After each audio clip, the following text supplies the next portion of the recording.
Okay, guys, I'm super excited to welcome our next guest tonight. We are joined by Hiker Gal. How are you? I'm fantastic. How are you? I'm good. I'm good. I said to you before, I've got a little bit of a sore throat, a bit of a cough. But apart from that, I'm Uh, all good. So if I have to mute, I've already warned you, I might have to mute, but hopefully not. oh, I Mute totally myself, that understand. is. Oh, yeah, yeah, yeah. uh, so you're in Dallas, is that correct? Yes, I am outside of Dallas. And kind of more South Dallas. It's Okay, it's is what it is. It's South Dallas. So, but cool. yeah, that's where I'm at. Well, we found Yeah. each other on X. We follow each Yes. other. You got some hmm interesting tweets. You've had some interesting experiences, and I was like, I've got to get you on the show. I've got to talk to you, and you very kindly come on. So Yeah. where does it all start for you? Um, it all starts when I was about 5 or 6. Um, I have an older brother and sister, so I'm the youngest, and I'm very, very young, quite the youngest. My sister is 14 years older than me, and my brother is 10 years older. So I came way, way later in life. So um, my sister was already out of the house. My brother, um, he was probably around, but that was like 15, 16. He may have been without it with his friends or something, but I was in bed and I was having a little bit of difficulty going to sleep. Um, where my bed was, at the foot of my bed was the door out into the hallway. And over to the left, right in front of me at the foot of the bed is my closet door, which was always closed at night. And to the left was a window on the opposite side of the room. So there was a window. And all of a sudden, I saw this white, not white, it was a Spanish style woman dressed in 1800 funeral clothing. I mean, she had the big crown with the black lace, black dress, and she moved from my window across the foot of my bed and out the door. Wow. I was so she was semi-solid and she just kind of like glided across. And it really scared me. I hollered out for my dad. He's in the room behind me, and next to me. And because I had the room in the middle, it was my parents' room, my room, and next to me was my brother's room. And my dad came and I told him what happened, what I saw. He dismissed me. He's like, "There's no one here. We're the only ones in the house." So it's like, "Oh, okay." Yeah. Okay, sure. Boy, I really had a hard time going to sleep. So that Yeah, I was the bet. first incident. Yeah, Wow. that was the first ghost encounter. So I'm Yeah. going to go through all of the ghost encounters, um, and then we'll get into others if you want. Yeah, for So sure. I that was want it at all. like, so that was like 5 or 6, right? Okay, so I'm going to fast forward to what I can remember to about the age of 9. Um, I was sleeping in my bed. I had decided I wanted my head closer to the nightlight, which was on the opposite wall from my bed. So what I did was I just turned around. My head was at the foot of the bed, and my feet were at the head of the bed. In between my bed and the window was a old-fashioned wicker rocker. Now, when you sit in it, it creaks back and forth, right? So I uh, I was I was facing the door, so the window would be to my back, the chair in the window would be to my back. I was facing the door, and I hear what I think is like a cricket. And I was like, oh, okay. I roll over to see to find the cricket, and there's no cricket. Instead, it's the chair rocking back slowly, back and forth. Now, I had gotten in trouble earlier that day, and there was no way I was going to call my dad. Now, why I didn't call my mom is because my mom was already in bed and she sleeps like the dead. So there was no uh way that she was going to hear me. So I wasn't going to call my dad, and besides that, he's dismissed me several other times. So why would he think anything, right? So that one really, really scared me. Did I it was did it did it stop rocking once you noticed it, or did it carry on? I I think I ended up, and I think back to this now, and it's like I think what I did was I covered my entire head up Yeah, yeah, and just waited for it to stop yeah, before I went off to sleep, yeah. you know. Wow. So yeah. So so just different occurrences like this. So my brother goes off to college. He's he's in eighth. I'm like 8 or 9, and he's in college. So I end up moving into his bedroom, which was the very last bedroom, and it's like a corner bedroom. So there's a window that faces the backyard, and there's a window that faces the side yard, and you can see into the next door neighbor's yard. Okay.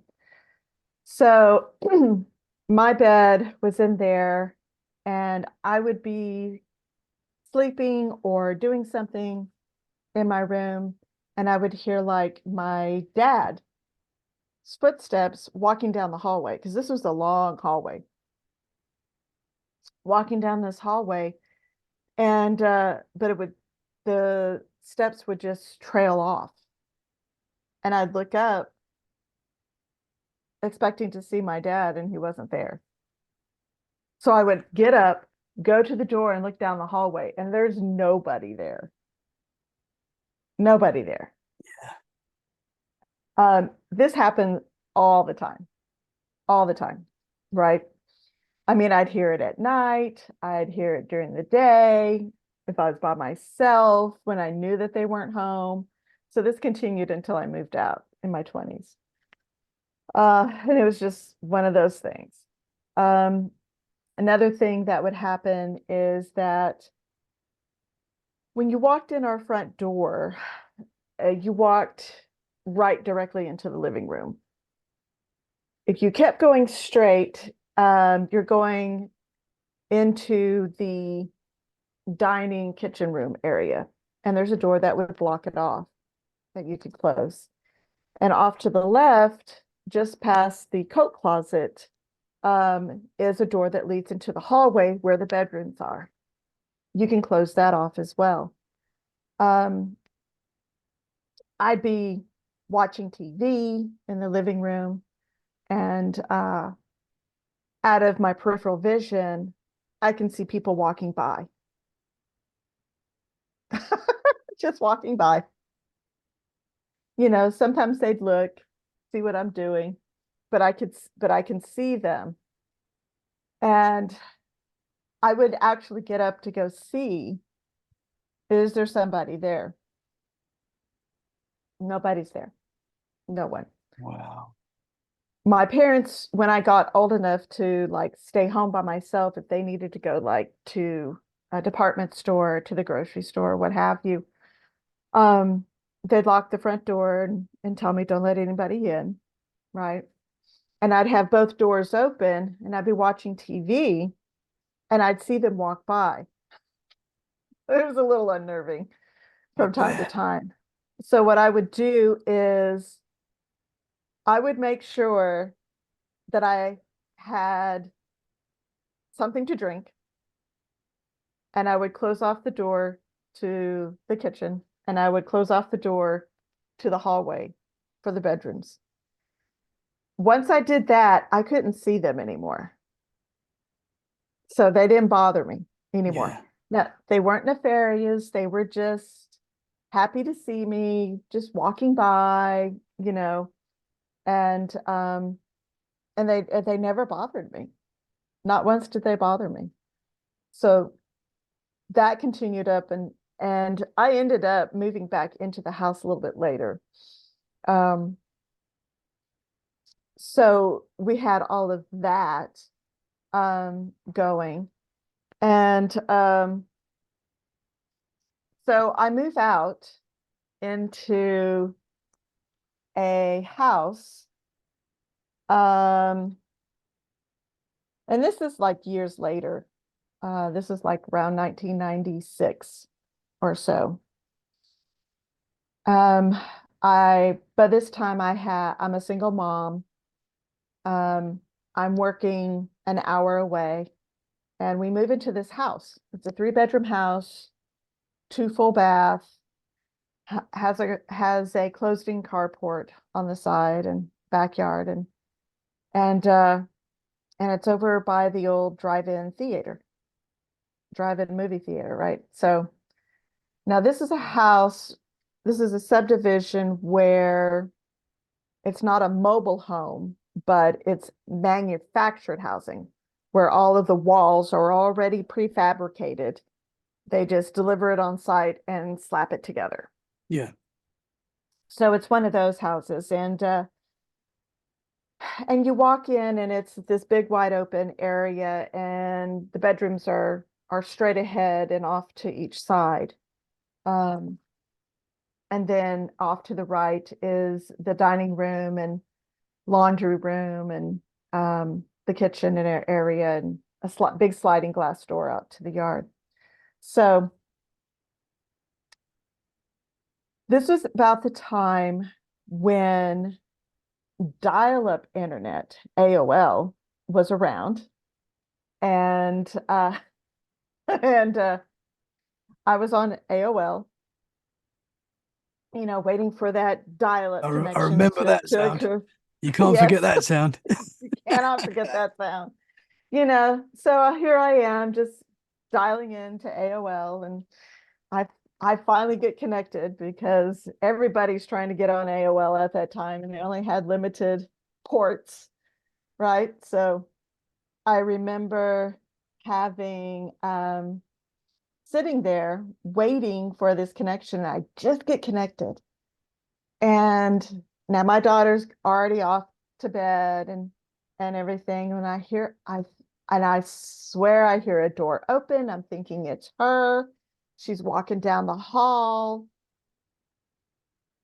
I didn't hear anything else. She doesn't say my name. She doesn't say mom or anything. I turn around, nobody there. And I'm like, okay. So I turn back around to do whatever I was doing. I don't even remember, reading news or whatever they had at the time, right? All of a sudden, I feel this hand on the back of my neck. Oh boy.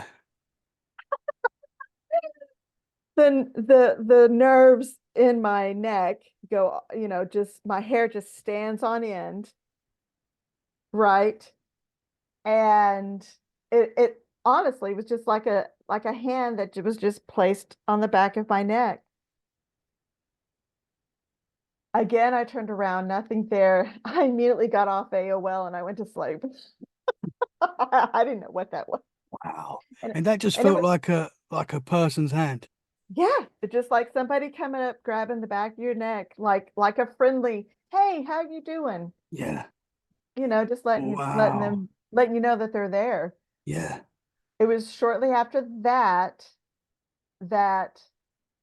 my things would start to be misplaced or go missing or turn up in different areas of the house and everything. And then I started seeing out of my peripheral vision like this young kid with curly blonde hair. And Was that full-bodied apparition?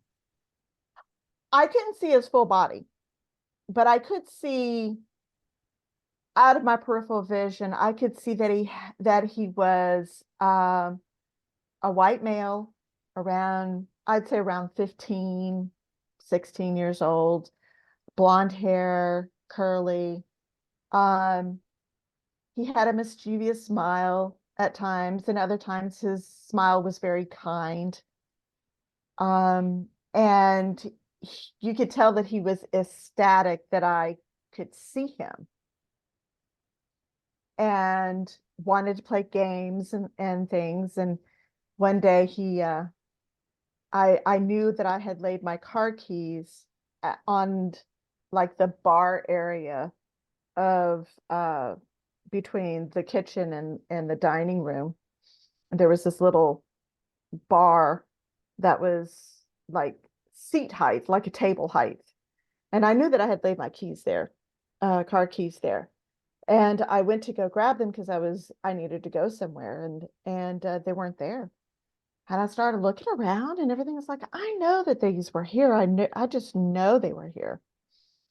And so then I was like, then I started getting irritated because I really needed to go. So I just said out loud, I know you took my keys. I know you think it's funny, but I have got to go. I'm going to go to the bathroom. And when I come back, these car keys had better be here. So I said it in this stern mom voice, right? Went to the bathroom, came back, car keys were there. I did acknowledge Wow. and I thanked him. And I was like, thank you very much. I don't mind you playing jokes and everything. But when I say I need to go somewhere, I need to go and you need to Yeah. leave my keys alone.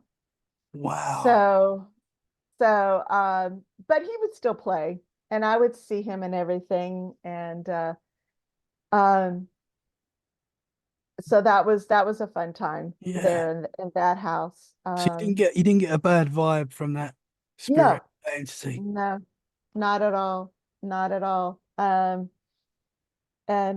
from there, I had met my future husband at around that time.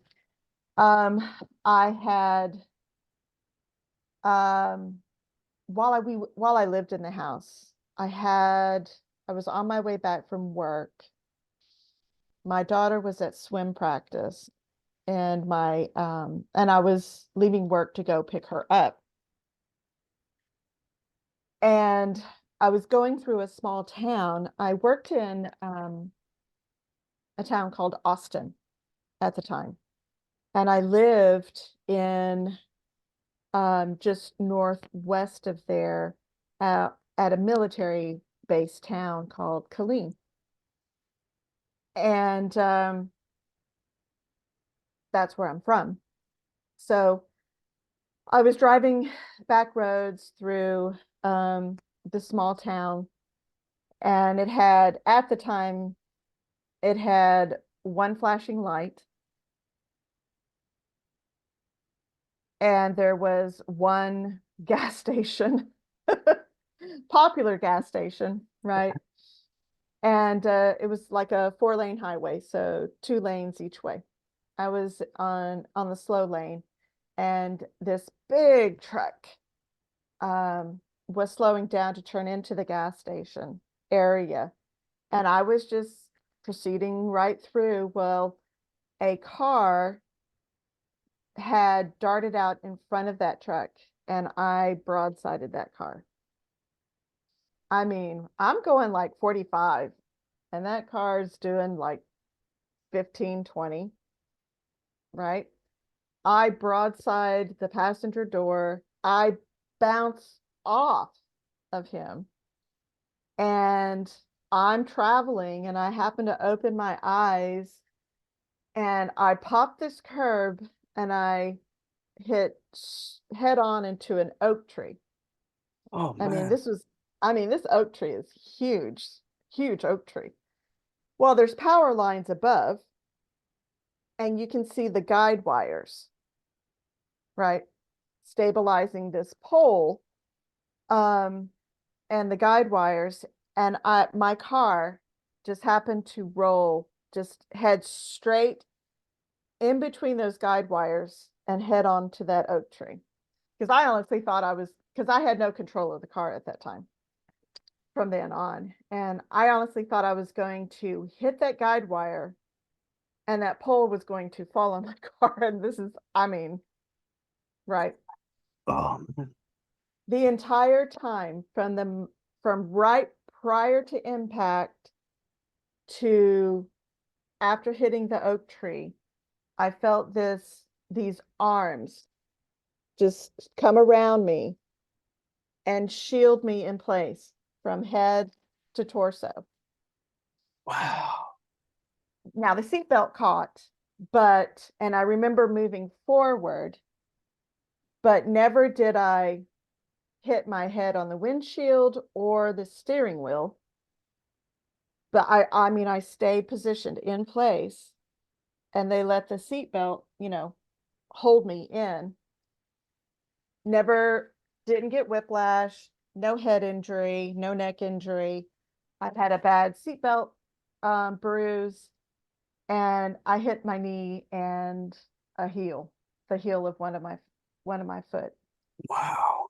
The combined velocity at impact was between 60 and 65. So when I told that to the doctors, they were really, really surprised that my injuries weren't worse. Yeah. That I didn't, that I didn't have, because this car did not have airbags at the time. I didn't have an airbag at the time. Um, and so to walk away with minor injuries was, they were surprised, Yeah. so, and Something that was happened looking while I was after you in the there. house.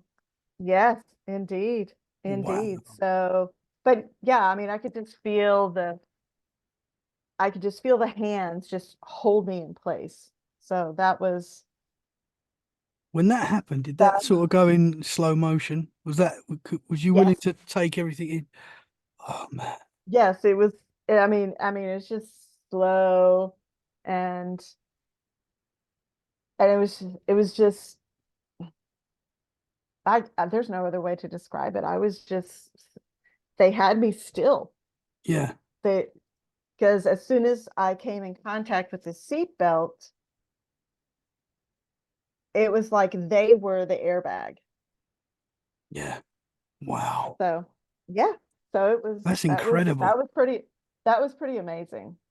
And from there, and it was shortly after that when I met my future husband, and so from there we moved across town, and we lived there for a number of years, no incidents. And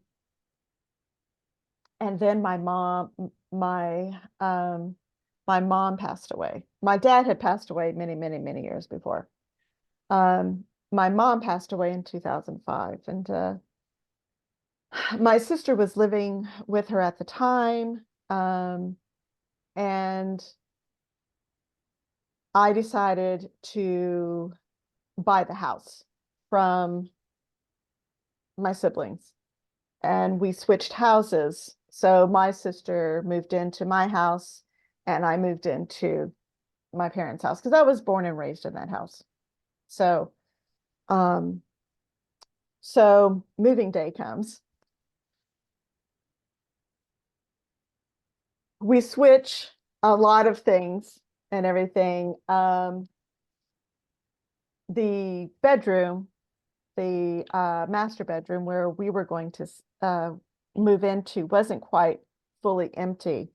So we set up our mattresses in the living room, and we go to sleep. And my husband and I wake up the next morning, and he says, "Why didn't you tell me this house was haunted? If you had told me this house was haunted, I would have never agreed to move over here." Oh wow. I was like, try not to laugh. So you didn't tell him about the figures that you saw and the noises that you heard and the Spanish I lady. You didn't tell him that. Oh I didn't tell him no. any of that. Oh I no. didn't tell him any of that. It never occurred to me to tell him that. It just never did. Yeah. Because I never in a million years thought that he would be able to see any of that. Yeah. Because my dad didn't, my mom didn't, my brother didn't, my sister didn't, or if any of them did, they never said anything to me. Well, maybe you wasn't meant to tell him because if you had told him, he might have stopped you doing the move, and then that changes everything. Hmm. So And maybe it that changes was, everything. yeah. So I said, Wow. "Well, what did you see?" And he says, "There was this big burly guy at the end of the hallway." And Lola, I started laughing and I said, "Oh, well, that's my dad." Wow. My dad was retired Army. Um, he was a command sergeant major. So Wow. he had a presence.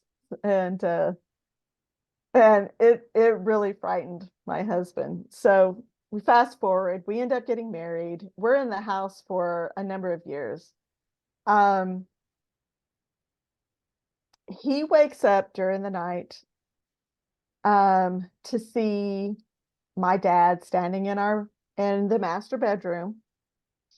And at the time, and they were still, he had a collection of books, paperbacks, hardbacks, about World War II, because he was in World War II, um, about Russia, about China, um, various sci-fi books, Isaac Asimov, those types. And he says, "I saw your dad last night." And it's like, "Oh, really? What was he doing?" Because he was standing looking at his book collection. And it's like, "Oh, really?" Okay. What did you do? I closed Wow. my eyes. I'm just I'm Wow. comical about it. And he goes, "In another night, he told me, and these are just things that he shared with me. I can't imagine what else he saw that he didn't share, right?"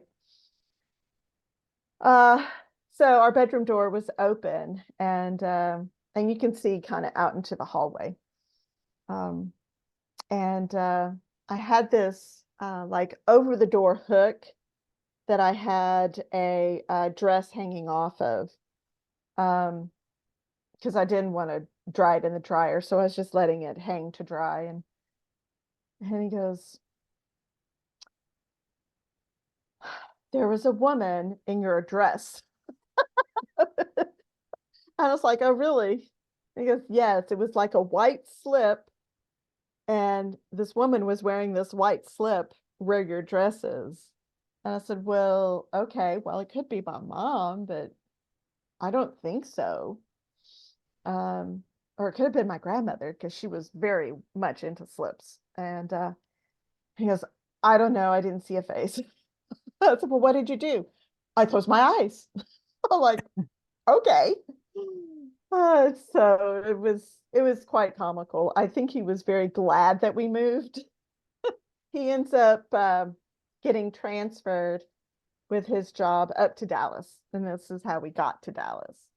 Um, we moved into this townhouse in the Dallas area, um, 5 miles from his work, and I could see, um, he couldn't see him, and I wasn't about to say anything to him.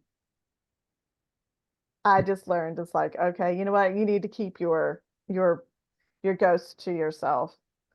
And I did. I saw various ghosts of a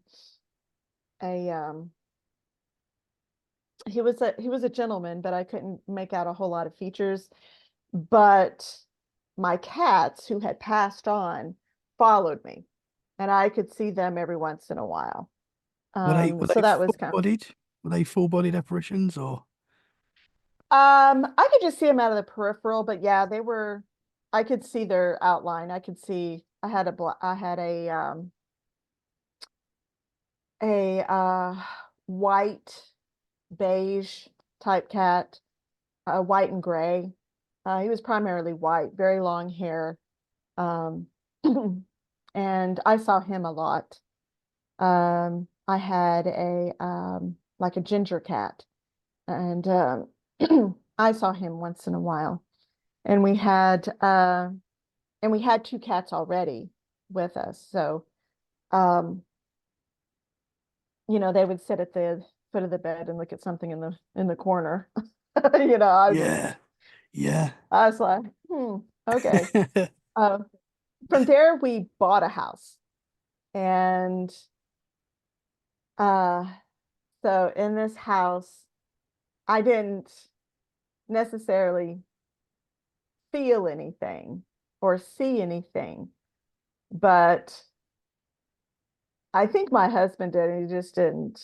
He goes, "Well, I heard a noise because it was a two-story house, and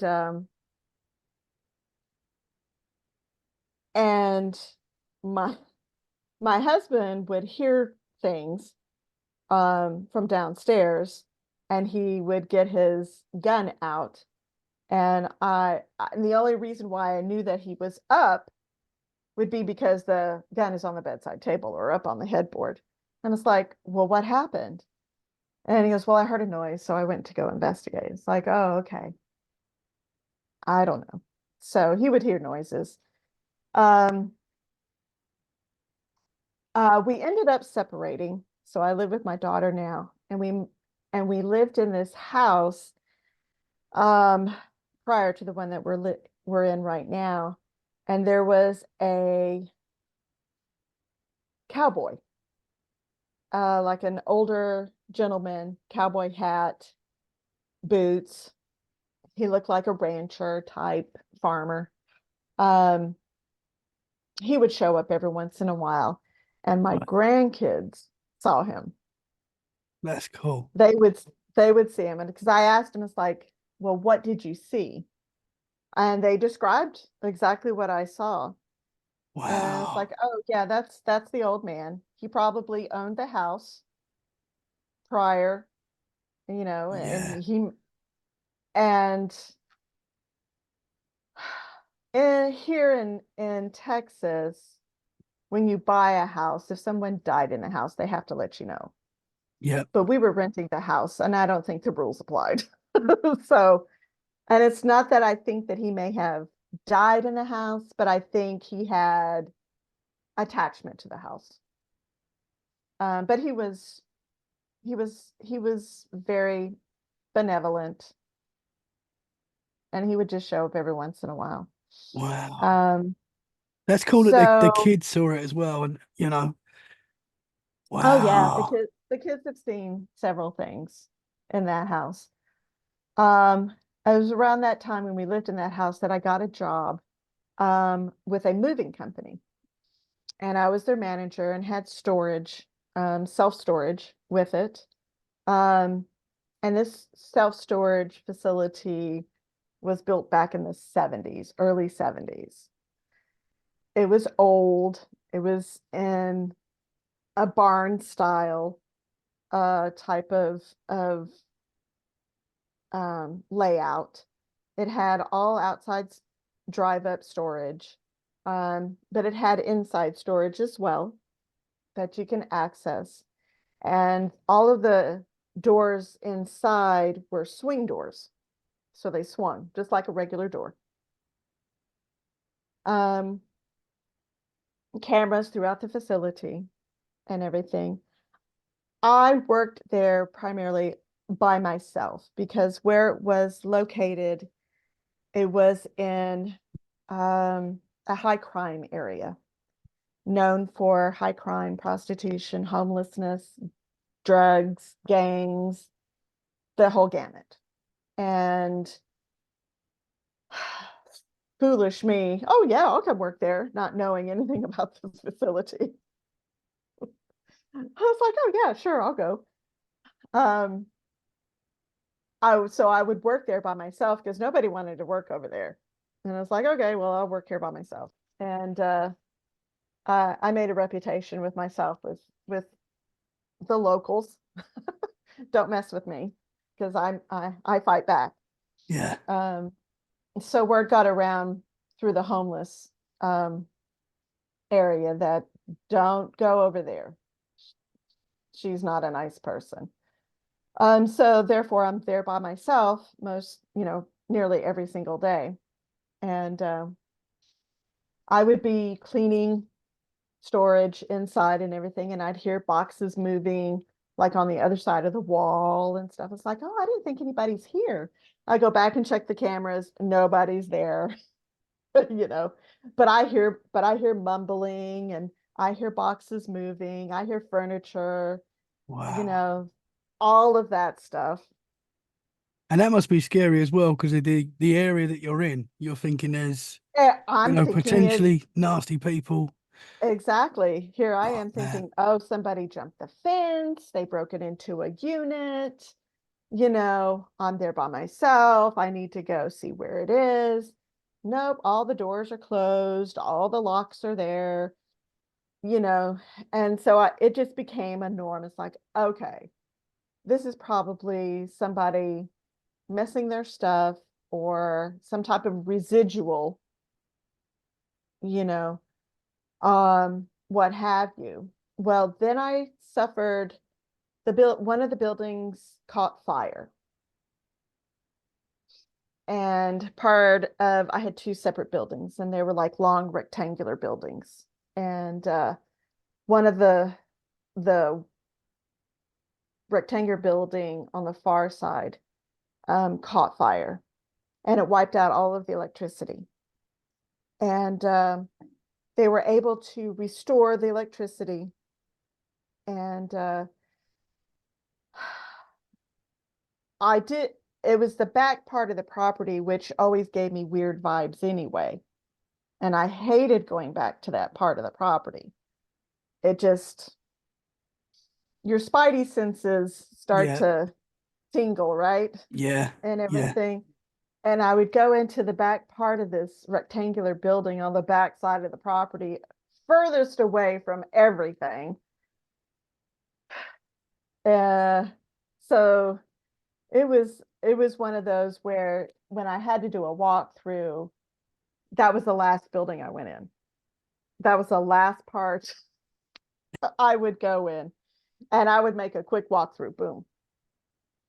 Uh, so once they got the electricity restored, it was still just emergency lighting. You'd go in this door in the very back part of the property, in this on the inside storage, and the lights are flickering, but it's all dark.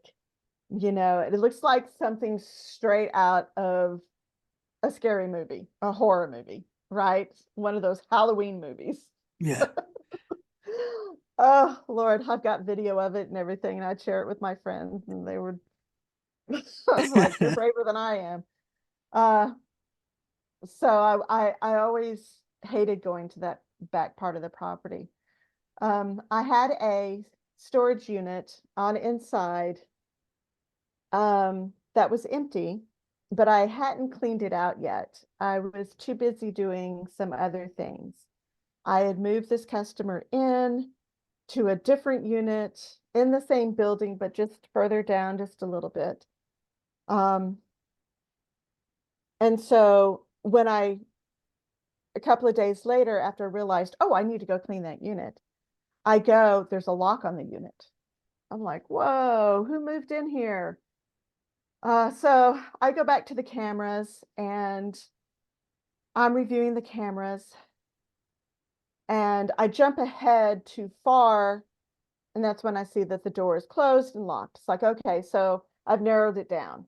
So I'm fast forwarding through the video, and I could see where the door is slightly ajar.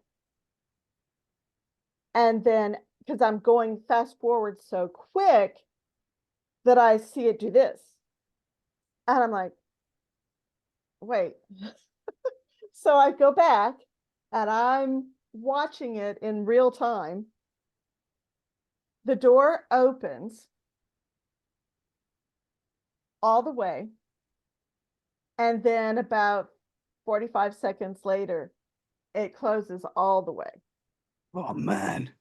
I'm like, Wow. whoa, wait a minute. I watch it again. And I'm looking for like wind. I'm looking for there are where it was positioned, there was an entrance door, and I'm thinking, okay, did somebody open that door to go to some of the units right there inside the door and the wind caught it or something? So I go back to my logs where people have to swipe in to get in. Nope, nobody was there. Nothing. Wow. I recorded it too. It's Yeah. like, That's check this cool. out, y'all. Yeah. So it's And you like, say that that door was locked as well? no, it was slightly ajar to begin with. Okay. Yeah. I didn't have it secured. Right. I just left it unlocked and unlatched, unsecured to remind me, hey, I need to go clean that one. Yeah. So I mean Wow. it was Yeah. something. It was something. It's something that's come in and then come out or come in and shut the door. Oh man. That's a cool I saw capture. no apparitions, no plasma, nothing.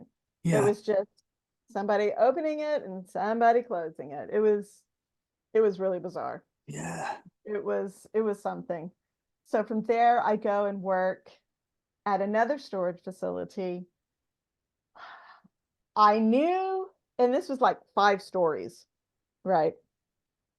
And you have to do a walkthrough on all 5 levels every single day. And I was there by myself most of the time, right? Uh, and every time I got off on all the floors, I could feel something like looking at me, like you're being watched, right? But I never saw anything, never saw them, nothing, nothing, didn't see anything. But I just kind of knew, and I was kind of waiting for them to pop up, but they never did. But I only worked there for around 30, 60, almost 90 days. And I went to work at another storage facility where I'm at now. Brand new facility out in the middle of a field surrounded by an industrial type of companies. Yeah. Out in the middle of a field, brand new facility. I have spirits there. I've caught them on camera. Wow. I have three infrared cameras. One of those infrareds is in my break room. They like to party it up in my break room. There's Wow. little orbs that come in and out. They go zooming by. They just come and, just float around. Yeah. And you can see the little plasma trail behind it. Wow. It's amazing. And they'll just like be twinkling in and out and everything. It's like, oh, we're having a disco party. Okay. Yeah. But I could actually feel them. And they respond to me by sending energy through me. There are days that they don't want to interact with me at all. Right. And then there are days that, oh, hi, how are you? That type thing. There's this one spirit, and I am guessing that they are like land spirits. Okay. Because this has been a field the whole time. Yeah. This is brand new construction on this field, on this land. So my guess is that they are land spirits, right? And and once I started seeing them and realizing, oh, there's something here, which I already knew. I knew that they were there before I saw them on camera because I felt them before cameras were installed. I had this one land spirit. My friends and I call him the Watcher. He watches from afar. I can see him at the very end of the hallway. While I can't see him physically, I can feel his energy down there. Okay. He's not mean or anything, but he's not sure what to think of me. And it's as if one of my best friends is a medium, and she's on X as well. And she says it sounds like and it feels like he's just watching over the other land spirits, making sure nothing happens to them, which makes sense, makes total sense. I was up on the second floor. This is a multi-story building. I'm up on the second floor doing something, and I could feel the Watcher. That's all I call him, is the Watcher. I could feel the Watcher nearby, and he's like kind of at Yeah. me, trying to intimidate me. And it's like, okay, I'm kind of done up here. Yeah. So let me hurry up and walk down and around to get to the elevator in the back part of the building. And by this time, I have my cameras. And I'm rounding the corner and I'm heading straight for the elevator. And he rushes up on me. I mean, he's like right behind me, and I stop and I turn around and I say, stop. I don't appreciate you rushing up on me like that. And then I didn't feel him anymore. So I go down. Interesting. I get in the elevator, I go down and everything. Um, and he pretty much keeps his distance. But when I'm up on the upper floors, I'll feel him. I know that he's there. Yeah. It's like, what are you doing? What, we're just watching over me. What are you doing? Um, where he sits in the back part of the property down this one hallway, there's two doors to the break room, one off of the leasing office and one off of the hallway. And I had both doors open because I was doing something. I was sitting at my desk in the leasing office, and I felt him coming up the hallway. Like he's gonna come on in to the leasing office. And I turned to the right at the doorway, and I said, don't be rushing up on me. I don't like that. I don't like that. I don't know. I haven't done anything to you. So don't be Yeah. rushing up on me. Right. So he's pretty much kept his distance since then. But I let it be known as like, hey, look, I'm not here to hurt you. I'm here to let y'all do whatever you want in here. I've got a camera in here, would love to see you. And they have figured out that I have cameras in different places of the building, and they will trigger the recording of Wow. those cameras. You can't see anything with your naked eye, Yeah. But but they record. they'll trigger it. Yeah. They Yeah. let me know, and they make sounds out in the hallways. You know, I uh Interesting. ha I had an air conditioner guy recently come by to look at our air conditioner units. And it's just he and I in the building. Poor guy, he didn't say anything, but I could hear them making noises throughout the building, whichever floor we were on. And I just kind of looked down the hallway and sent a telepathic message. It's like, I hear you. Can you not be too loud? I don't want you to scare this guy off. honestly. He's got work to do. Yeah. So yeah, it's fun things like that Wow. where I work now. Can you see And these entities how they look in your mind's eye? I know you said you can feel them. Do you get I c- a sense of what they look like? no, mm-mm, no, I don't. And that's kind of sad because I would like to, but I it's just they just send an electrical energy to me because I'll acknowledge them. Hey, good morning. How are you doing? It's good to see you. Did you miss me? I missed you and everything. And it's after that that they would start um, sending tingling. I would start have this tingling feeling. Um, and if there were a lot of them, I'd feel a lot of tingling.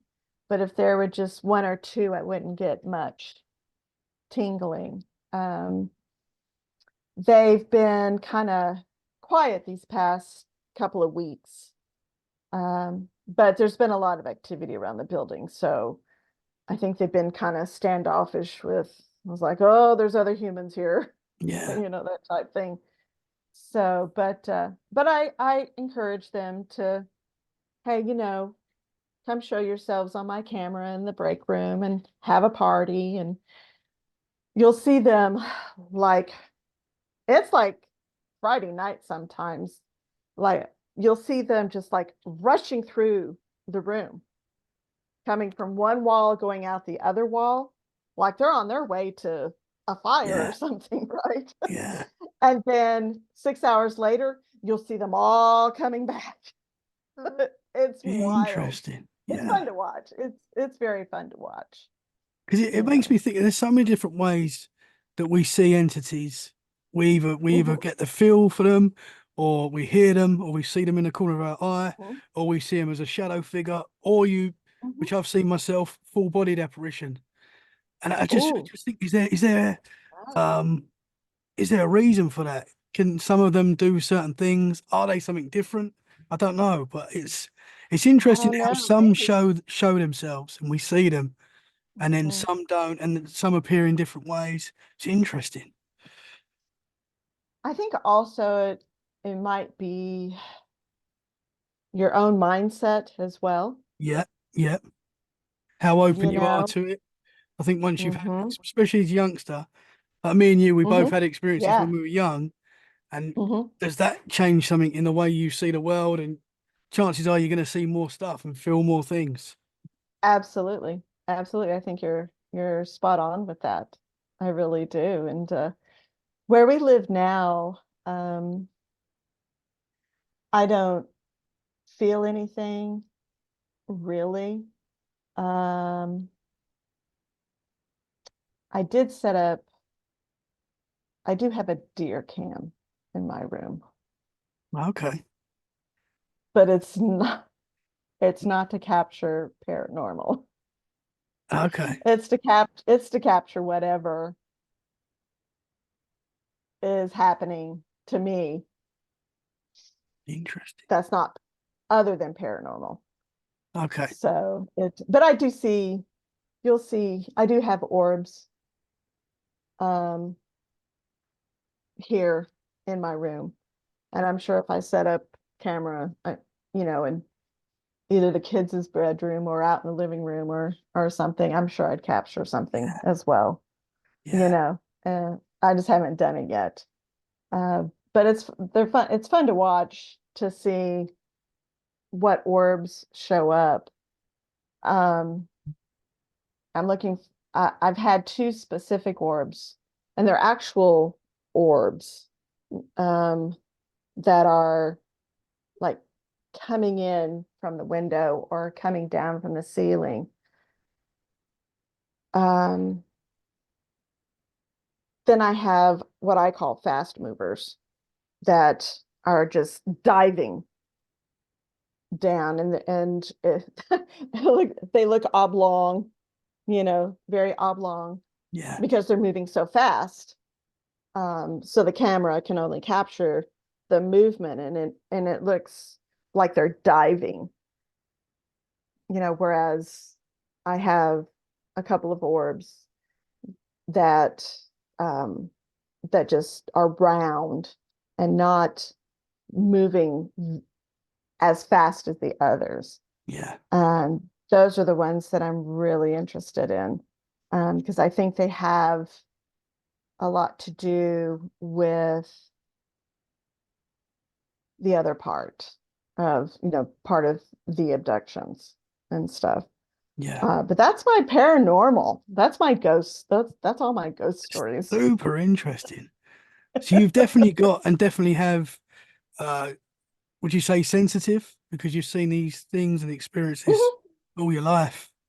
So it's mhm. definitely, Yeah, I'm sure if I like probably go and like open myself up a little bit more, yeah, I'd probably see more. yeah, I'm kind of yeah. not at that point right at the I think moment I because think the same. I've seen a lot. Yeah. I think the same as well with myself. I think I could open up more as much as I love and I find it so fascinating. When stuff Mhm. happens, it does still scare me when I see stuff and experience that Yeah, it you get does jolt. feel, Yeah, you get jolted just a little bit. I yeah, mean, I, even today, even while I'm at work and they're making noises out in the building, I still have to go and look at the cameras to make sure there's nobody there, yeah, for sure. because number one, I like to know who's there for my own personal safety. And that stems from working at that one transportation company Yeah, in the middle of no man's land in Dallas. You know, I always had my head on a swivel and everything. So it's just natural for me yeah. now to continuously keep my head on a swivel to be, have that situational awareness. I think that's a good way to Just, be. just in case. So, but it still startles me from time to time. And, even when I'm up on the upper floors and they make a noise, I'm just like, Yeah. is that y'all? And then I'd get that tingly, it's like, oh, okay, Yeah. and move on. But yeah, so I'm not my me Super my interesting. my friend wants me to. It's like, yeah, I don't think I'm there. I think I'm I think I'm Not good right yet. where I'm at. Yeah. I think Well, I'm where I am. well, similar to me, you've had a lot of experiences without really trying. Like you're experiencing stuff without, Mhm. and I think that's the same as me, really. I've never really tried. I mean, I have at some points feel like I probably called things on, but not, I don't actively every day go, right, I want to see a ghost today, and it's not something that I do every day. But Yeah. I understand that. I do. UFOs, I'm always on the lookout. So Oh yeah. always looking out, and Oh I've yeah. seen some pretty cool stuff there as well. Some pretty cool ones. Yeah, I didn't see my first UFO, true UFO that I in recent memory, let me put it that way, until a few months ago. Really? Hmm. Yeah, and it was stationary. I was in the backyard on the back porch talking to my daughter. We were having like this serious conversation. And I just happened to look up, and there was you could tell it was stationary. It was at a lower altitude. You can tell it wasn't a star. It blinked and it changed colors, right? But you can definitely tell it was not an airplane because it was stationary. It was not a star because you could tell it was in the atmosphere, Yeah. right? And it was like, I want to say 20 degrees. maybe at the 20-degree mark. Um, and I kept, bless my daughter, I kept looking up at it and everything. But I was still paying attention to the serious conversation that we were having and everything. And it's like, I have to tell you, there's a UFO right there. She goes, I'm sure there is. But Oh, it was, wow. she continued on. Yeah. She she didn't care. I Wow. cared. It's like, but there's a UFO right there, you know. Yeah. I'm sorry, I've got to Uh, stop you. yeah, she didn't care. Wow. She didn't care, you know. How big would you And it say was, it was? I know that's difficult because it's hard to tell when it's oh, I don't know. I couldn't tell you. I pulled out my phone though, opened up my phone, zoomed in on it, and it was blue. It was sparkly blue, and it had some green in it, right? I go to take a picture of it blown up, it would totally back me out of the camera. interesting. I tried this numerous times. I tried recording it. It would back me out every single time. Yeah. That's something that I was a seems to little, happen a lot with technology. I was sad. Mhm. Yeah. I was sad. So we finished our conversation. I end up leaving the house, going up to the store, and coming back. And while I'm thinking about this, because it was still there when I left,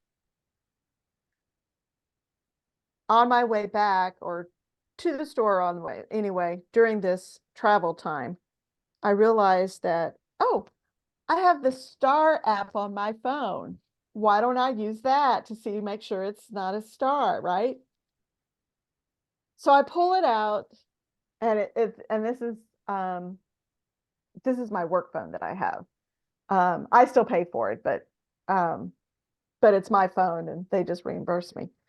And so I pull this phone out and open up the Star app. I go out there, it's gone. It's gone. But in Interesting. its place is this bright, the brightest star I have ever seen in my entire life. But it wasn't that UFO.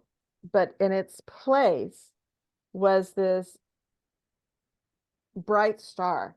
I mean, it was solid white. It didn't blink, nothing, solid white.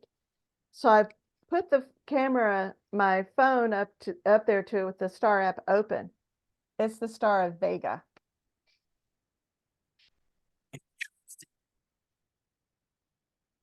It was the Star of Vega. Clear as day, clear as day. Wow. I go out there the next night, that star's not there. So I don't know what's up with that. It wasn't there. Wow. So That's since that interesting. time, so since that time, on my way home every day, and this was over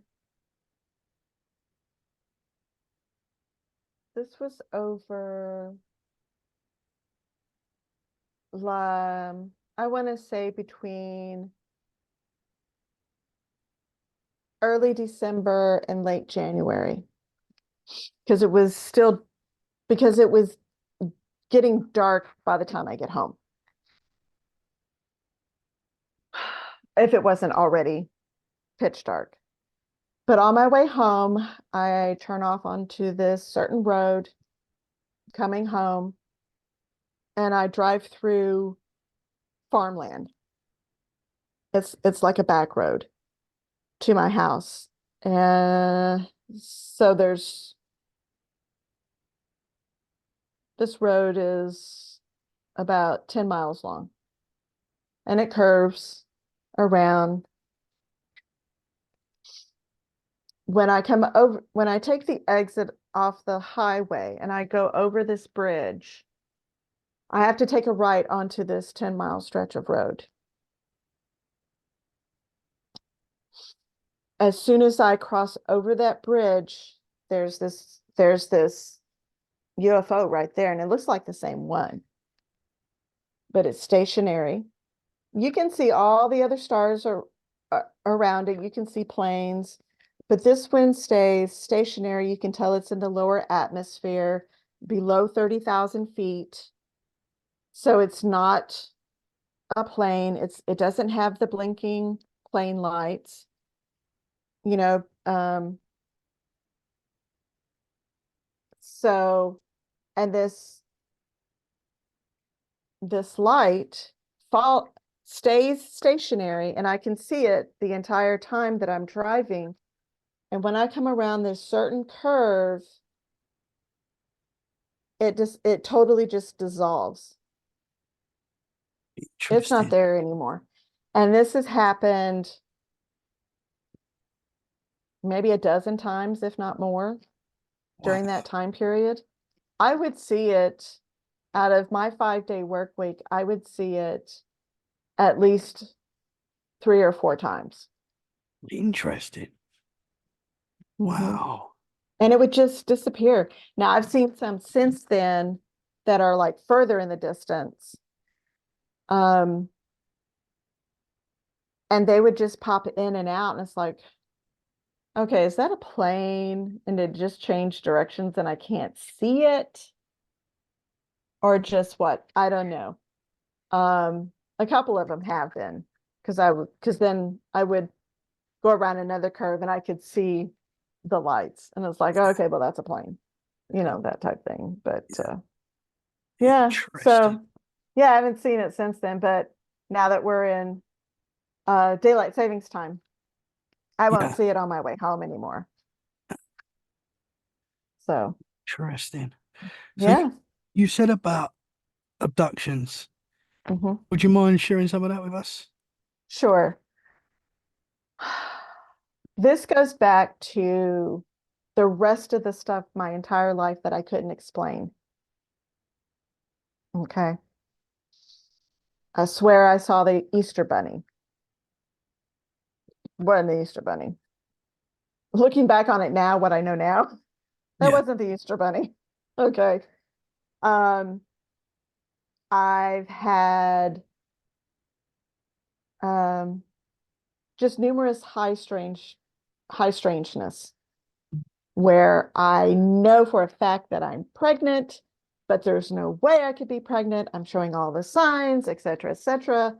By the time I go to the doctor or go and buy a pregnancy test, I'm not pregnant anymore. Those type of things. Yeah. Um, when we moved up to Dallas, one day I was getting into the shower and I happened to put up my left arm to move the shower curtain. And right here is this red, hard bump. Like, what is that? And it's hard underneath. I don't know what it is. And it's like, and I'm squeezing it, thinking it's a really bad pimple or ingrown hair. And I was like mashing it, and it was hurting like the dickens. And I'm like, I don't know. And it would itch. And I was like, oh, maybe I should go to the dermatologist. Never made an appointment. Never. Never talked to my general practitioner about it. Never, ever. And it just stayed there. I'm just like, God, I don't know what that is. Looking back now, it was probably an implant, right? Yeah. Yeah. When we moved to this house, and it's almost a year ago that we moved to this house, shortly after we moved here, it's totally gone now. It's not there. Wow. So you had this for a while and then it's just suddenly disappeared. I had it for, let's see, we moved up here in 2009, and it disappeared last year. Wow. So 14, Yeah. So it's quite a while that you've had that and it just 14 disappeared. years. Never bothered me. It was just like, okay. Did a doctor see it? Nope, I never showed it to him. I was like, well, it's not bothering me. Yeah. Yeah. Because And I all this, honestly thought it was like a keloid or something, or something like that. Just so it's like, it's not bothering me. Why should I say anything? yeah, yeah, for sure. Right. Wow. It would just itch every once in a while. Yeah. But I started having numerous nosebleeds during 2021. I would have nosebleeds about once every 10 to 14 days, just out of the clear blue. It would wake me up. Um, when my, and even to this day, whenever when my daughter was an infant or just able to walk and get out of her own bed, I would hear like an internal knocking, and I'd immediately wake up and it's like, oh, there's somebody at the door. I go to the door. Nobody's there. No one's there. And I'm like, well, what is this? You know, I heard it. I've been hearing it since I was a kid. Just never put two and two together. Well, that's one of the, um, I'm not symptoms, but um, a evidence of an abduction.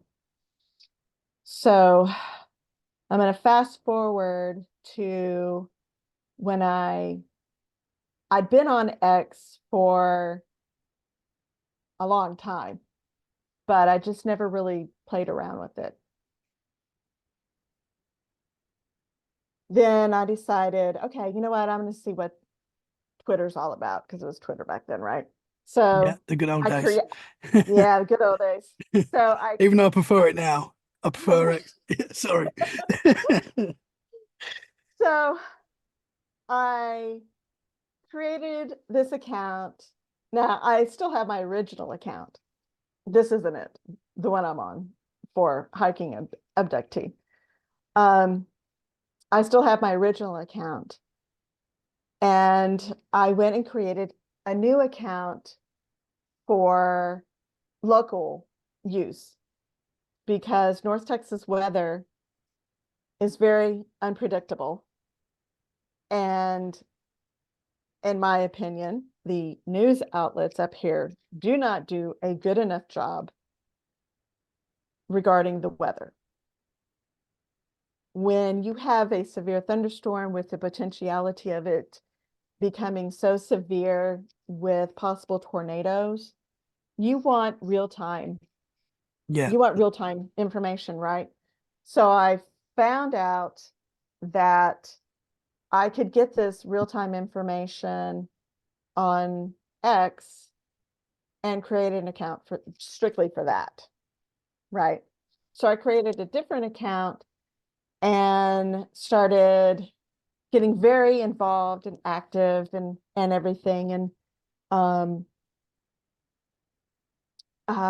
what, made a lot of friends and having a good time, right? And I met this gentleman who I'm still friends with today. And and we would converse about a lot of things, right? But I had a lot of friends on X that you just talk about a whole lot of things, right?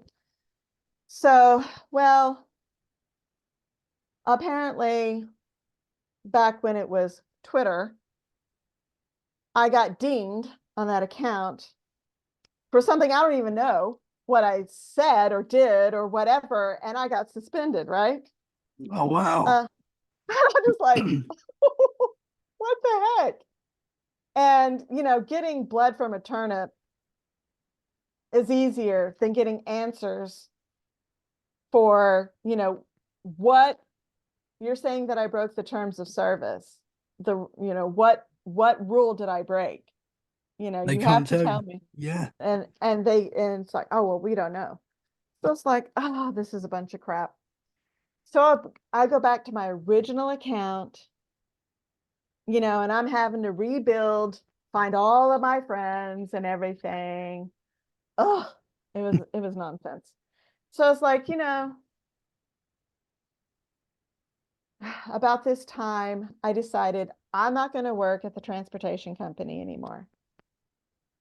So I quit. I went to work at a couple of different places before I went back into the storage industry. And when I got hired on at the 5-story facility, prior to that, I decided, you know what, I'm going to take several months off. I had the means. I took several months off. I bought a Kindle. And it's like, you know what, I'm just going to relax and read, right? So I reached out to my friend that I had made on Twitter. He had decided that he was done with Twitter and everything. And so we just converse every once in a while. Um, and I happen to, and over the years, we had developed this friendship, and he's like, hey, I want to show you something. And he slowly introduced me to UFOs, which I already had a fascination for anyway, right? Yeah. Um, and we would talk about UFOs and things, and he's very much into the Roswell incident and doing these timelines and things, and he would tell me about some of his high strangeness. And I'm just like, wow, you know, and it's like, dang. And he would ask me, uh, certain questions that I didn't know what he was doing. I do now. but back but back then he had a feeling, Yeah. because he was telling me, he goes, I think I'm an abductee. I'm like, really? You know, and he would give me certain instances and you know, examples and stuff. I was like, oh my God, that's terrible. Right. And I just accepted it.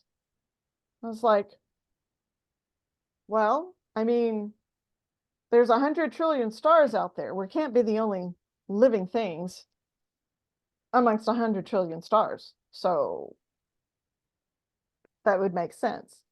Why they would abduct us, I don't know, but okay. That was my thinking then. So I bought this Kindle and I reached out to him and it's like, hey, can you recommend some UFO books?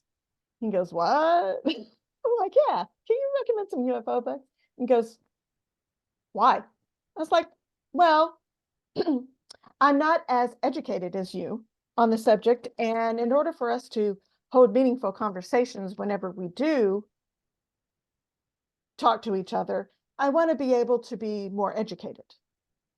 Right? He goes, okay, yeah, sure. Are you sure?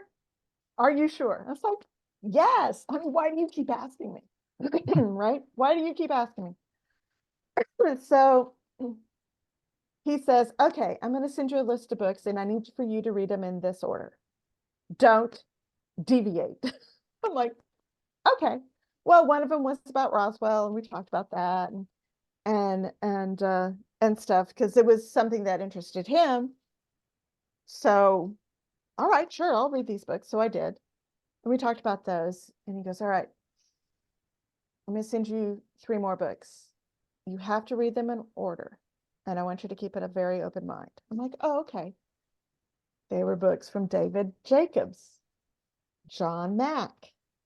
And so I'm reading these books and I'm like, oh my God, I can't put this thing down, right?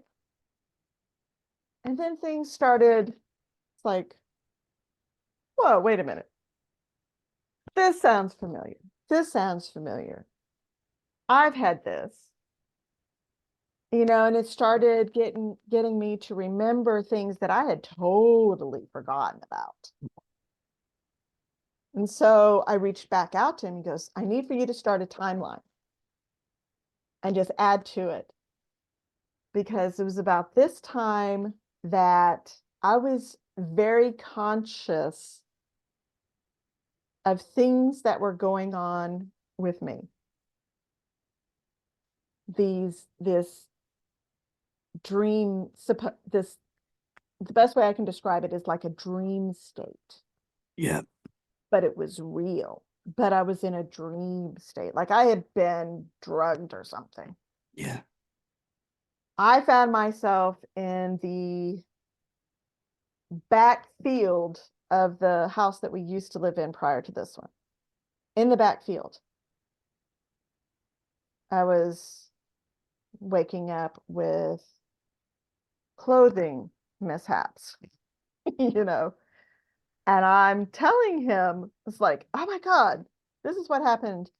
I had this quote unquote dream, etc., etc. And he says, start writing all this down, start writing all of it down. I'm telling you. And he goes, are you hearing any knocking? And I'm like, yeah, how'd you know? He goes, well, that's one of the ways that they like snap you out of their control. I'm like, what? So this is my awakening period of, oh my God, Yeah. which was just over a year ago. Wow. Just over a year ago. And a lot has happened in this past year. So, and I'm going back and I'm remembering all of these things from not just my ghost experiences, but high strangeness in the house that I was born and raised in. Right. And I'm like, oh, this makes so much sense. My parents told me that I ran away at the age of like 5 or 6, that my mother worked um on base. My dad was a stay-at-home dad. He was like your Mr. Mom. And because he was retired Army by this time. So he just stayed home and he was going to school anyway. But at that time, he was just a stay-at-home dad. And he would take me to school, pick me up, everything. So I got mad. I was like, I'm running away. He goes, okay, fine. Here's the door. Don't let it hit you on the way out. And we lived across the street from a school at the time. And so he watched me walk down the sidewalk on the other side of the school. And then he got in his car to come get me. But I wasn't there. I was nowhere to be found. He calls the cops. And apparently they show up and they find me like 45 minutes later, totally on the opposite side of the school grounds, not anywhere near where I was. Now, mind you, I know that my dad had looked all over the school grounds and I wasn't anywhere to be found.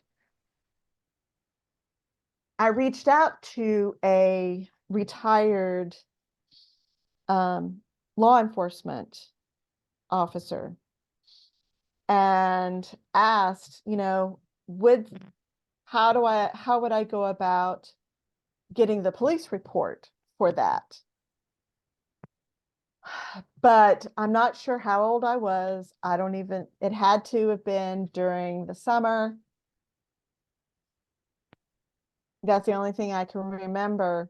But unless I have a specific date to request that, it's going to be almost impossible to get that police report.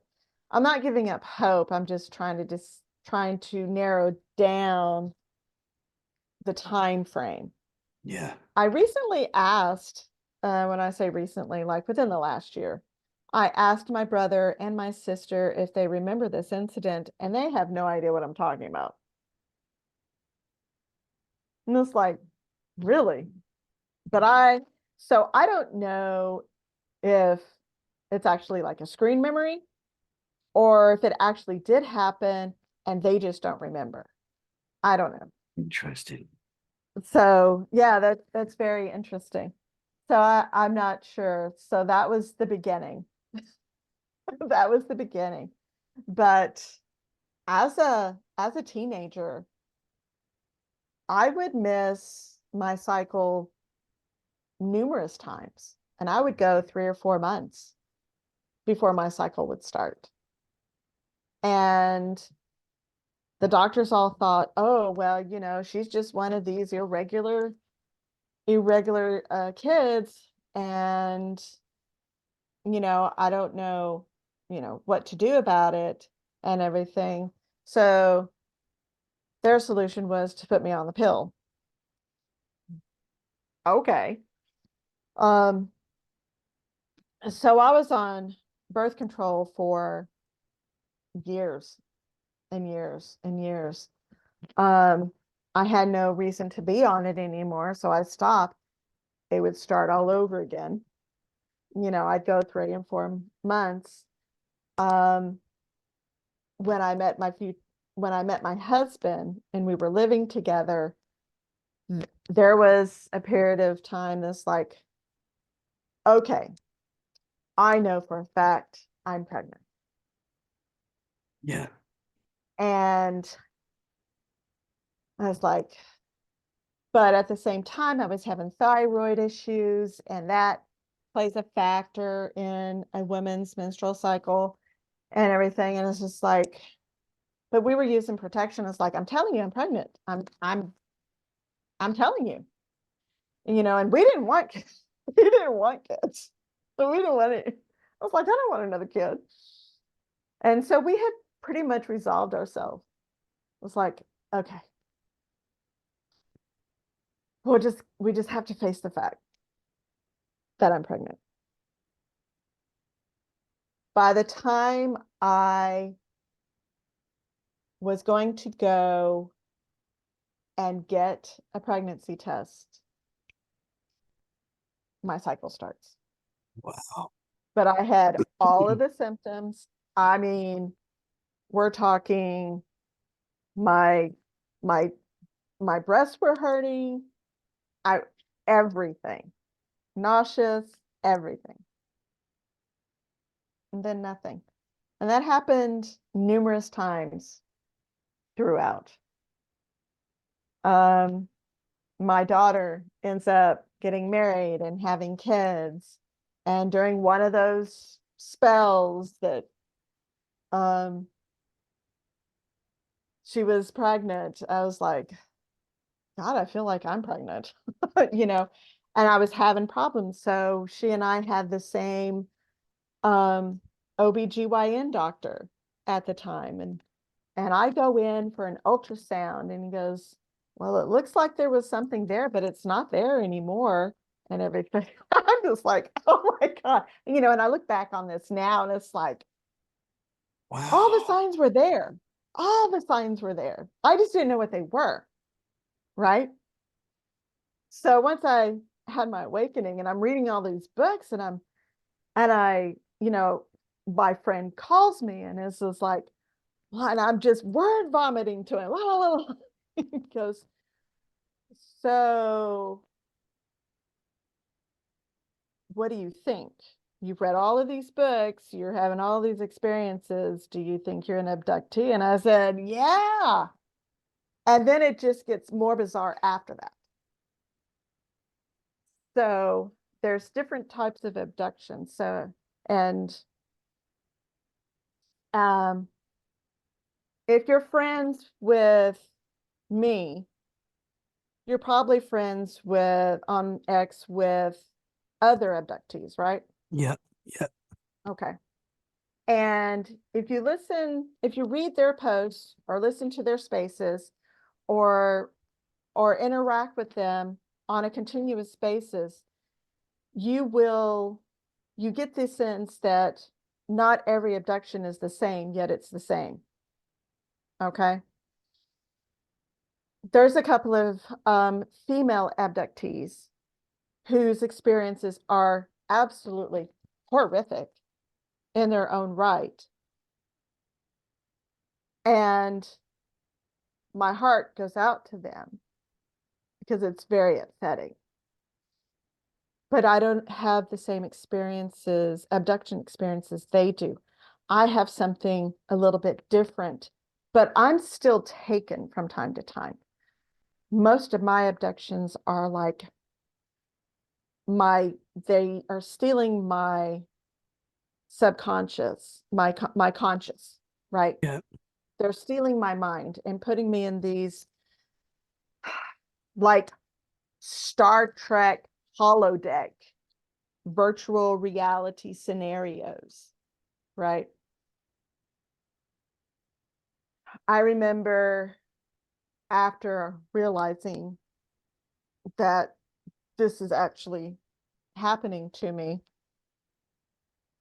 they put me in this virtual reality that was so horrific. I was beside myself. They showed this scene. I was in this scene. I'm walking in this crowd of people with my friend that introduced me to these books and stuff. And I'm walking with him in this crowd. This guy bumps me. He's got this backpack on and he throws like what my brain is interpreting as like rice all over me. But in in my mind, it's like this horrible thing. Um, and everything. So my male friend takes off running after this guy. He goes into this cafe, and this cafe, um, you've seen pictures of Times Square, Yeah. where the corner building, right? I can't, I don't, I've never been to New York City. I've never been to Times Square. I don't know the name of the building, but it's the I know the triangular one. building. Yeah. Yeah, right. It is the same setup. And as you're looking, it's a cafe on the bottom, okay, of the triangle. It's a cafe. You have an entrance on both sides. On one side are nothing but brownstones, all brownstones. On the left-hand side, there's shops and everything. Above the cafe are apartments, right? He runs into the cafe. I'm following suit. I spot the guy.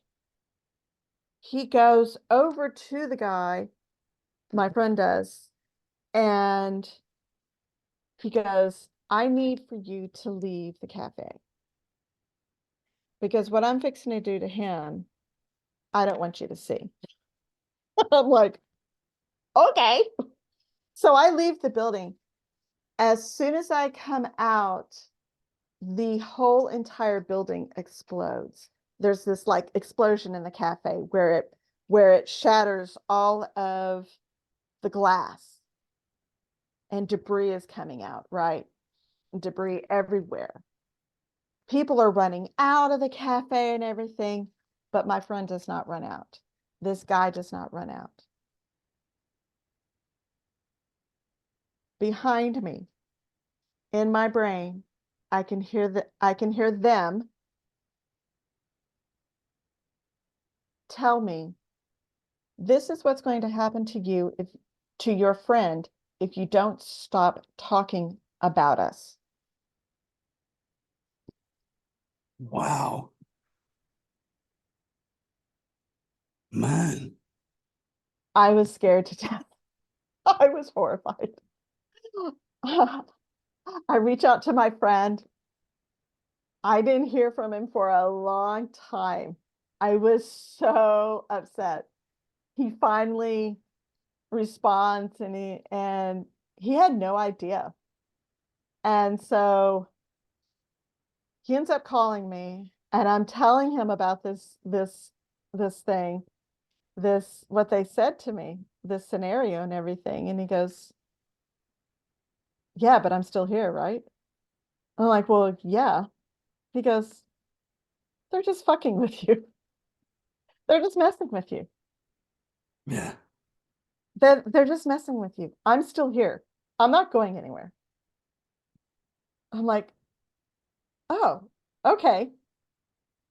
And it was around that time that I created this hiker, this hiking abductee account. And it's like, okay, you know what? There's got to be some people in like some type of community that talks about UFOs, blah, blah, blah. Here I am in the UFO community, right? And that's where I meet all of these abductees, all of these people that are talking about UFOs, talking about Bigfoot, talking about cryptids, every everything, the entire gamut. It's just like, oh my God, there's this UFO community. This is fantastic. Introduced me to remote viewing. I already knew what it was, but I didn't know what it was, right? The paranormal. Over this past year, I've come to realize how important it is for everyone to have a voice in the UFO community. Everyone. Yeah. Not just those who are talking about UFOs and disclosure or seeing orbs or the UFOs and stuff, but us abductees who have no one, because God forbid you tell your coworkers, God forbid you tell your family members, you don't want to be chastised, you don't want to be, labeled a kook, right? I didn't tell my family. My family still doesn't know until, they see this podcast. That's okay. I'm not worried about it. But I did end up telling my daughter not too long ago. And so you have all of these people, and through all of these abductees and getting to know them and creating relationships with these people, we're not mentally ill. We are not schizophrenic. We are not kooks. We are not unstable. These are our own personal stories. They're real, and it's refreshing to be able to call somebody up or reach out through a DM and it's like, hey, or talk about our experiences in an X space and it's a safe place for us. I can't tell you, you can go on my timeline on X and see where I am talking about people who are abusing us abductees, calling us crazy, schizophrenic, just Looney Tunes. And I just don't put up with it. I'm going to call you out Yeah. just to let you know. Yeah. Right. And so you should. And but it's nice to have a place to call home, so to speak. Yeah. Yeah. And I have reached out to several of these abductees in a private DM asking them, hey, have you ever experienced this? And talk about it and trying to figure out how to keep the abductions at bay, crystals or protection prayers or different methods, Faraday cages, the whole gamut, right? And these things may work for a little while, but they always find a workaround. And I ran across this book that my male friend recommended about it was a woman. Um, her name is Kim Carlsberg. If you haven't heard of her, look her up. She's been on a couple of documentaries. She wrote a book about her abduction experiences. She was the photographer for Baywatch. Oh, wow. That's all I'm going to say. Started reading her book. The exact experiences that she was having are the same ones that I am having, and they're like you're in a dream state. And it's as if you've taken a Valium and you're in that Lucid dreaming. lucid state, Yeah. right? But you're actually waking up as they're doing stuff to you. And you're like, "Ah," that type thing. I mean, I've felt them levitate me up, levitate me down. Um,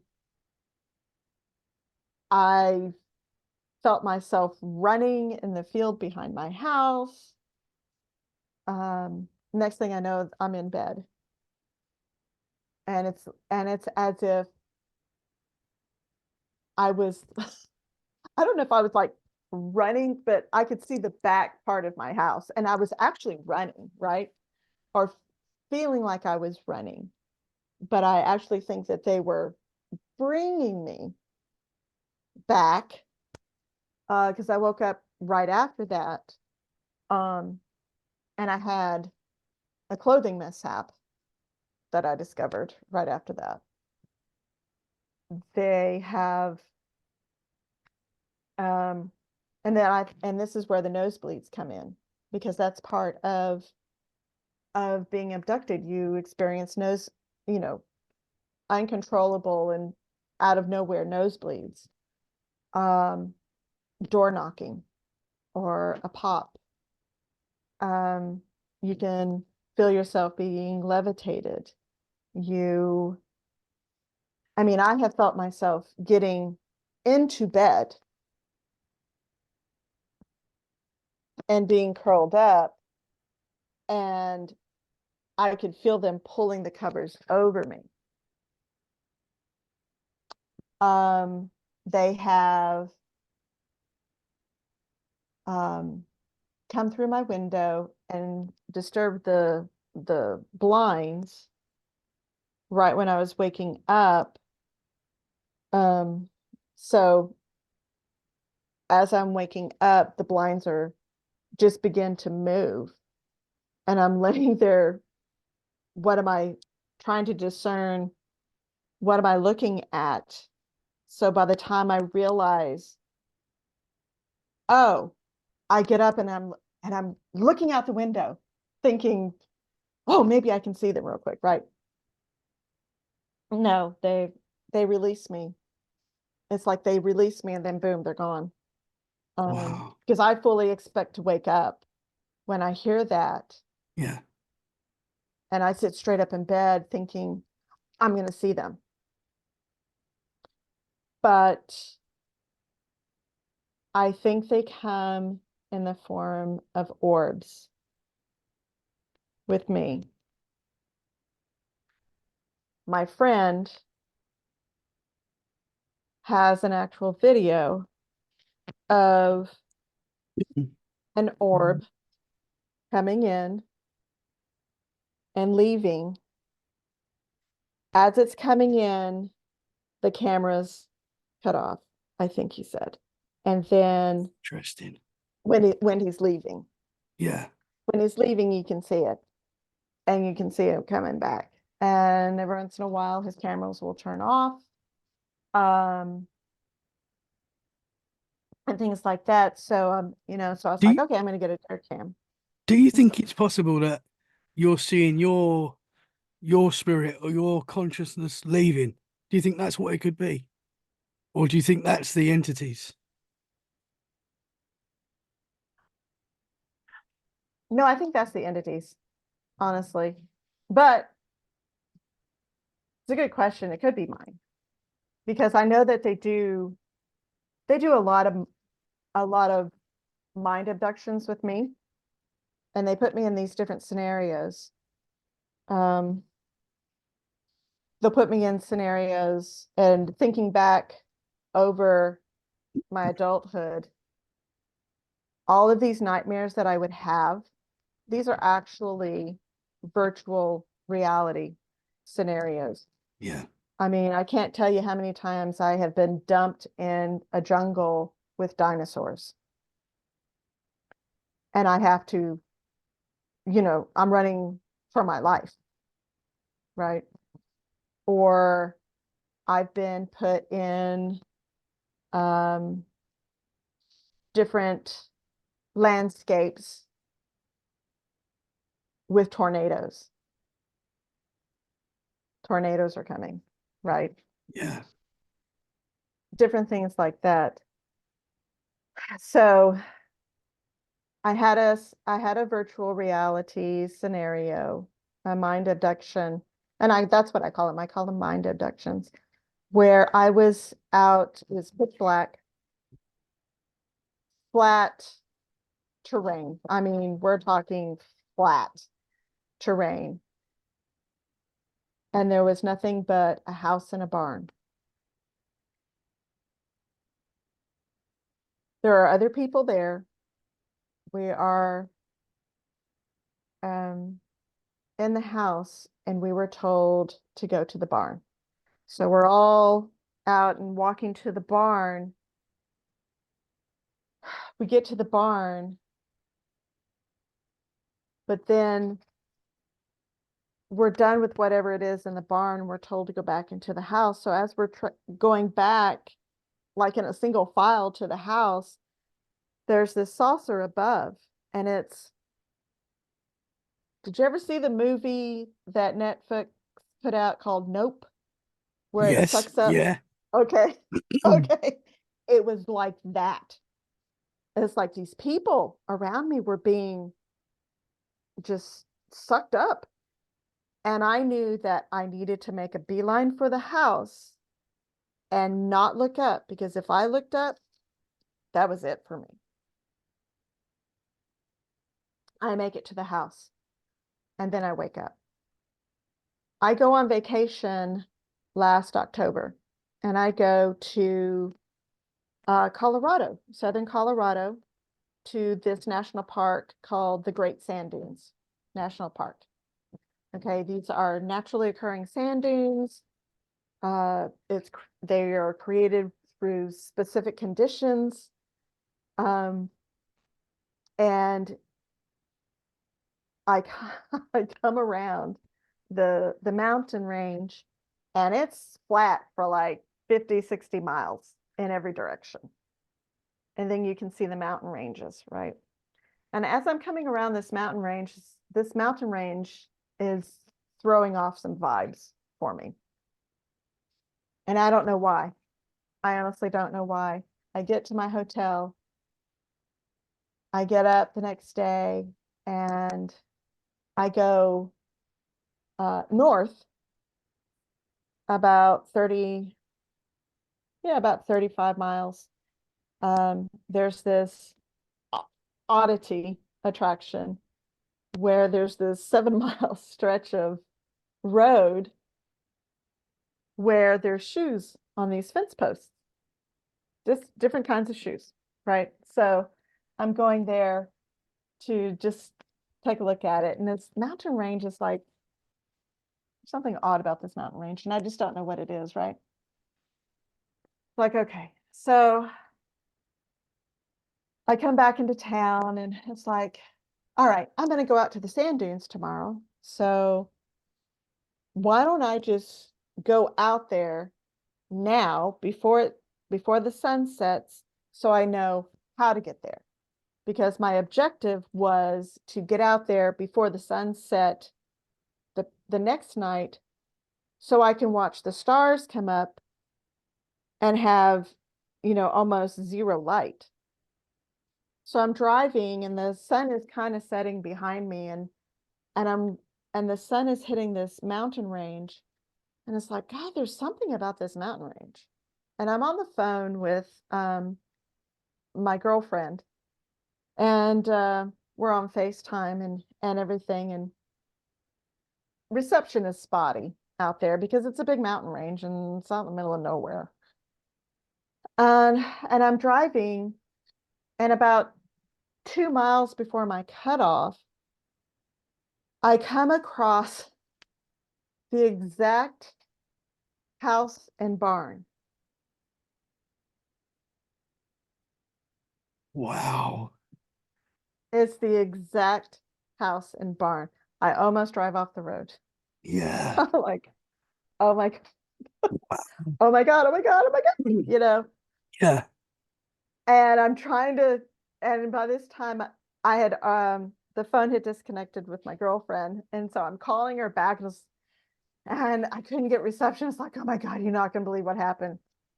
I end up pulling off the side of the road a couple of days later and taking a picture, because in this mind abduction, there was something in the background, but I didn't know what it was. Even though it was pitch dark, there was something there, but I just didn't know what it was. It was that Interesting. mountain range. It was that mountain range. Yeah. Yeah. It's Wow. one of the most bizarre things ever Yeah. that has happened to me. I mean, everything bizarre has happened, but this really totally wigged me out. Yeah. Yeah. And while I was there, they came visiting and everything, and it was wild, totally wild. Um, Wow. but most of mine are virtual reality type scenarios, and the Yeah. theory behind that is, since since they are, and I'm talking grays and the mantids and the reptilians, and it's primarily the grays, since they don't have any emotion, the theory is that they are trying to gauge our reactions to different scenarios. And they have put me in so many different scenarios, but it's primarily fear factor Yeah. scenarios. Yeah. Dinosaurs, tornadoes, the bombing. Um, they have they have put me in like a B-52 bomber type of plane and crashed me into a mountain. And I mean, one of them was, they were killing me over and over and over and over again, numerous times, to get my reaction. I didn't feel anything, but there was no pain involved. But the fear of, oh, I'm fixing to die. Oh, I'm fixing to die. Yeah. That type thing. That was unsettling in and of itself. Uh, One of the most recent mind abductions had to do with, I was in a warehouse. I think I was actually in a warehouse. I was, my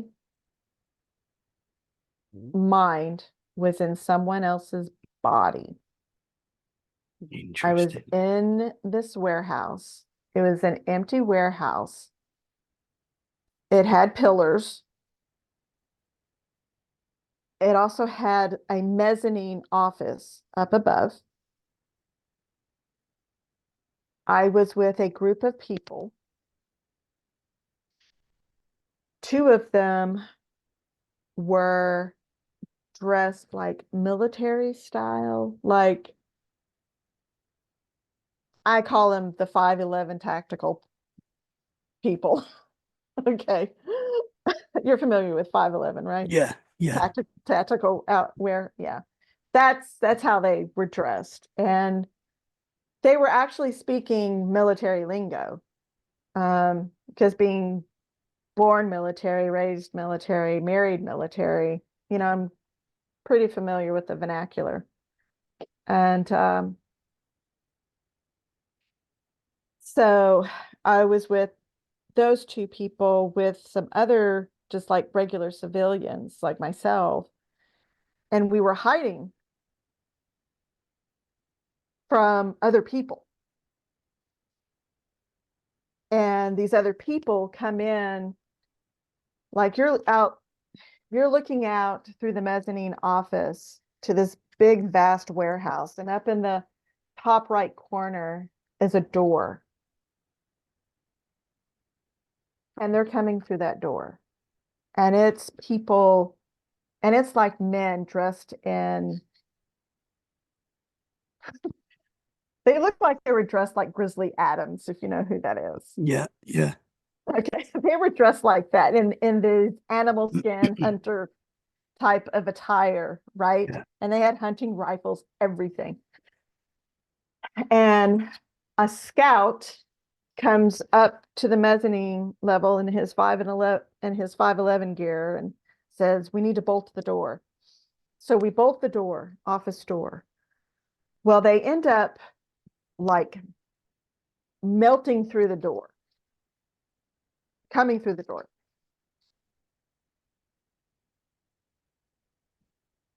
Myself and these two 511 tactical people were the only ones there. All the other civilians, I showed them to, or some, they escaped somehow through the stairwell that led outside of the warehouse on the other side of the office. And there's this big ruckus and everything. And one of the men that I was with says, "Go show them where they escaped." So I show them to the back door, and the back door is a solid steel door, and it has a square glass with mesh in it. So it's really hard to break. It's like unbreakable glass. And this Grizzly Adams guy started hammering at it because he was going to go get these people. He was going to shoot these people. I jump on this back and I go to pull his chin up, but he has no chin. My fingers lock into his nostrils, and I'm pulling his neck back that way. And he gets mad and he whips around, grabs hold of my hand and starts to crush it. Oh, And wow. I could feel every bone in my hand snap like a twig. When he does that, there's no pain. When he does that, I astral project out of that body, and I'm looking at him and the body that I'm in, and I'm like, whoa. And as soon as he's done crushing my hand, I go right back into that body. And Wow. then I wake up. And then I wake up. Did you know It, that the person, the body that you was in, did you know that? Did you recognize them? no, no, I don't recognize that body at all. And it's just, it's so bizarre. It is so bizarre.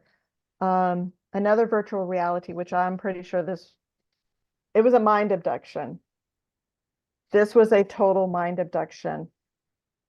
And I was boarding this spacecraft, and there were ex-presidents and celebrities on this ship, which was extremely disturbing because in looking back at us like, oh, okay. There I had I had gone and found certain rumors about Interesting. these people. I'm like, okay, whoa. And and a tornado was in this midst, and we were going somewhere because we were shown to like Navy bunks to go to sleep, whereas all of these celebrities and ex-presidents were like in this round area in the middle, but the rest of us commoners were escorted to separate bunks in various locations. And we get to our destination, and I'm looking, and we're escorted off out onto this like platform, and you can see the saucer off to my right, and I'm looking out, and there's this big tornado just swirling around, and it's this city of some sort, and Wow. we were and everybody was afraid, and it's like, well, there's a how I knew this, I don't know, but we had changed into like gowns and stuff. The women were wearing like ball gowns and things, and we had this dressing room, and it's like, and my mind seeing this tornado and it was coming towards us, well, danger, and we needed to get to a safe place. And I knew that the bathroom was concrete, and so I lead all of these women to the bathroom um, from there, and I wake up from there. So, Interesting. Yeah. so I was afraid, but Yeah. yeah, the people that were on there, that Can I really, ask you what sort of celebrities were on there? Were they ones that are sort of possibly got a shady history, or are they? yeah, um, a couple of them. Um, I remember seeing two presidents and a president's wife and someone else. I'd have to go and look up who else I saw, but all of them are shady. There's Interesting. controversy surrounding these people. Yeah. Yeah. Let me just put it that way, right? Interesting. Uh, yeah, that was really, really bizarre. But it's just different. They're primarily mind abductions, Yeah. And when you're in you this, know. you can feel, you can smell, you're living it. Yeah, It's like you know it's I am living different it. to Hmm. yeah, to like the Hmm. dream state. It's a different sort of like I've had that. I've had like where it feels like I wake up and it felt like what I just experienced was real. It's like it wasn't a Yes. dream. And it was like, Hmm. because you know the difference between when you wake up from a bad dream or whatever, and you're like, oh, that was a bad dream. But then sometimes Right. you wake up and you're like, wow, that was so real. Like that felt Exactly. so real. And Felt so real. yeah, Hmm. Yeah. it's And interesting. there's a theory out there that, because sometimes when I am brought back and I wake up from these mind abductions, my entire body will ache, or I remember like with my hand being crushed, my hand literally hurt for a Yeah. couple of days. So you was Okay, getting so physical after waking yeah, up. there's some Yeah. type of, so I really think, how um like people who have had their arms amputated or their legs amputated and they complain of phantom pain or phantom Yes. itching. Yep. It's like that. It's like it's got to be connected to the soul. Or it's there's some type of soul connection there, because when they take your consciousness, there's some type of either soul connection or conscious connection to our physical body, where the pain and stuff is transferred and the body remembers, the consciousness and the soul remembers. Because I've woken up and where it felt like I had a sunburn, it looked like I had a sunburn on my face or on my skin, or felt like I had been running, and in my mind abduction, I was running, Yeah. that type thing. Recently, I don't remember everything. I just know something has happened based on either the physical evidence or the body evidence type thing. Yeah. I woke up the other night where I hurt from head to toe, but I had like Charlie horses. And I remember pushing against something so hard and using all of my muscles that I gave myself Charlie horses in my calves and in my upper arm, Wow. from, having them stiff Yeah. for so long. I just don't remember what it was and everything. So, Wow. yeah, It's so interesting. We was pretty talking before bizarre, isn't it? about the screen memories and things like that. Hmm. You hear it so often. You Hmm. mentioned about seeing the Easter Bunny entity. I want to Yeah. ask you about that because Easter's coming, and Yeah.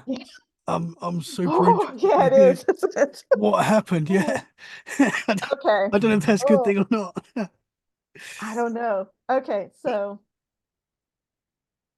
I was about 9 or 10. Let me go back to my card.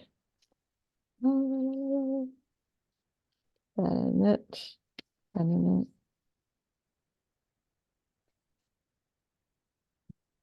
Oh no. I guess I didn't write it down, but I remember it. It's like it was yesterday. I was about 9 or 10. It was spring. My bedroom window. Now I'm still in the middle bedroom. My head was where when I look to the right, I can look out the window and into the neighbor's yard next door, side yards. There was a chain link fence in between us, and the neighbors had our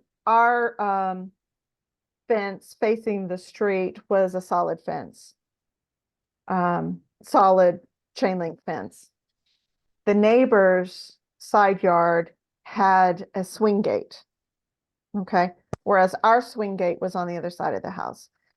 So my window was open just a crack. Um, it was warming up, but it was still a little cool at night. So we just had the window cracked just a little bit. I woke up hearing that gate swinging open. I look out, I'm on my back.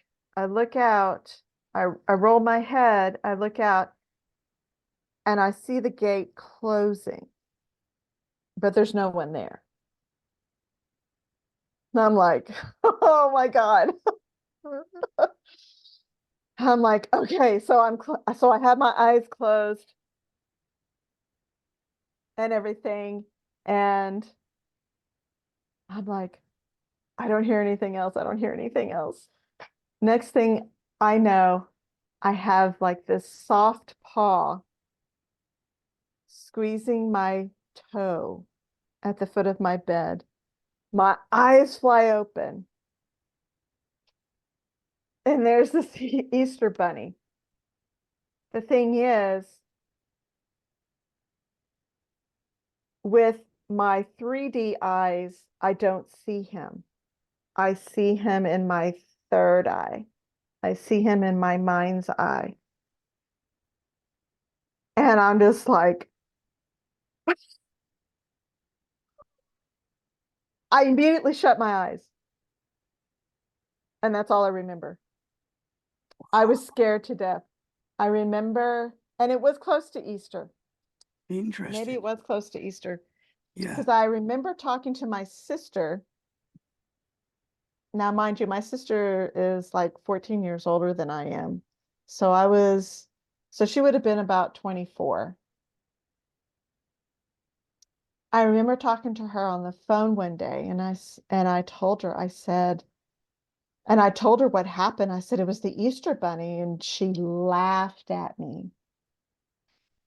I said, I swear to you, it was the Easter Bunny. And she still laughed. And I was like, okay. And I have spoken to her about different things um, over the years. But I don't think I don't think if she is part of the program, I don't think she has any knowledge or remembrance or anything. Yeah. Our relationship now is we're very close to each other, and we have some commonalities in our childhood that I had brushed off, but later go back to her and she has confirmed. And it I was like, okay, so I think now that I honestly think that she would say something now, but I don't think she's part of the abduction program. I really don't. I don't think my brother is either. They are too, I'm not going to say close-minded because that's not the proper term. I just don't think they are cognizant enough of any strange things that have happened to them, Yeah. so to speak, right? And so I don't think they're part of the program. I mean, I could be totally wrong, but as far as I can tell, they're not part of the abduction program. Um, I've questioned my daughter and my grandkids, just little questions here and there. I think they are part of the program, but I haven't gotten the full evidence yet. So I'm not sure. That's something that my daughter would have to explore and make a determination on her own. I can't say yes or no, right? Yeah. And that's with each person. I mean, we can point out the evidence, bruising, scratches, marks, clothing mishaps, nosebleeds, knocking, different things, but it's up to each individual person to use their own discernment to figure out if they are or not. You know, it's a heavy, it's very heavy. It's a heavy realization. It really Yeah. truly is. I mean, you see me laughing and smiling and everything, but the gravity of the situation is very heavy. It really truly is. Yeah, for sure. You know, I just have a different outlook than a lot of people do. There are some abductees that don't want to talk about it at all, and I understand that. However, from the moment that they blew up that friend of mine, telling me to keep quiet, was basically the moment that I decided, screw you. Yeah. You took that as the threat and you wasn't going to take it. And I wasn't going to take it. And that's why I just like, you know what? I'm going to let people know that this is a real thing. I'm going to find other people. And that's what brought me to creating my account, finding the UFO community, connecting with all these abductees, listening and learning from them. I mean, none of us have the true answers. We just have our own truths, right? Yeah, We have our own truths, and every abductee has a piece of the puzzle for sure. Yeah. in And some form or fashion.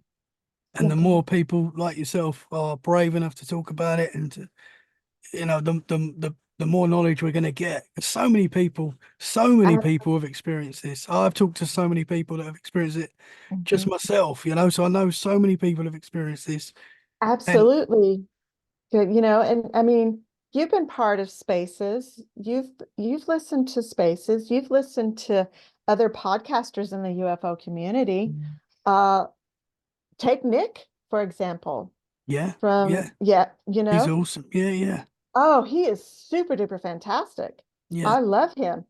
And, just hearing all of those stories from all of these abductees that they think it's just a lot of them think it's just a one-off, and it may very well be, right? But chances are they're not. yeah, yeah, This is just the one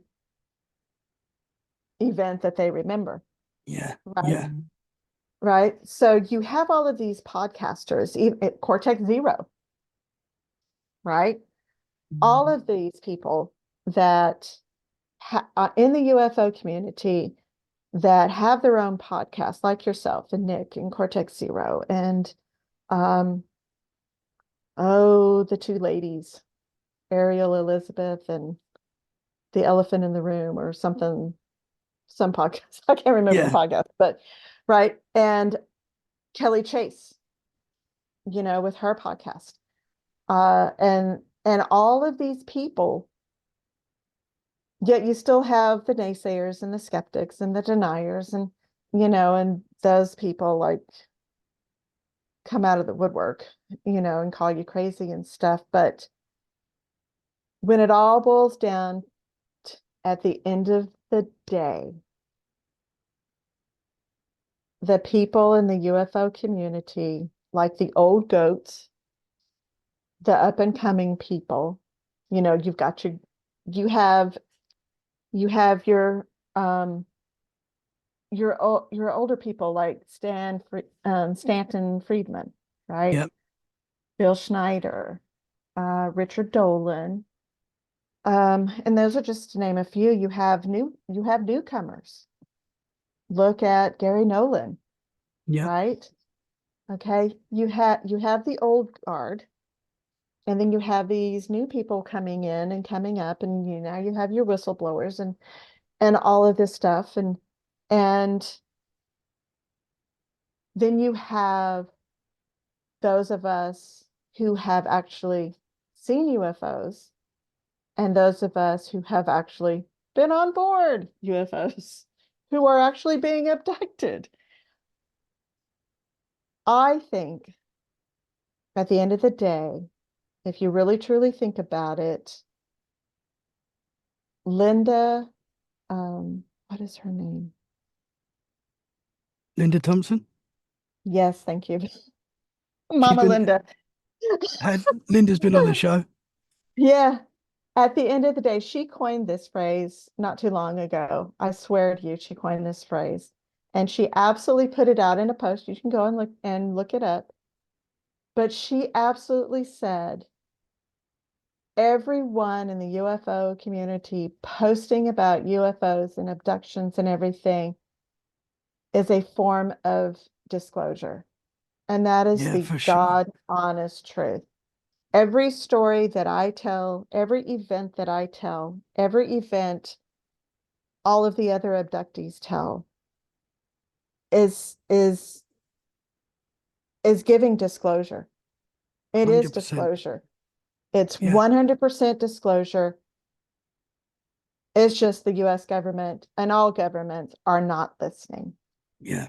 Yeah. They're not listening Yeah. for whatever reasons, which is, Or they don't want to answer it, possibly. right.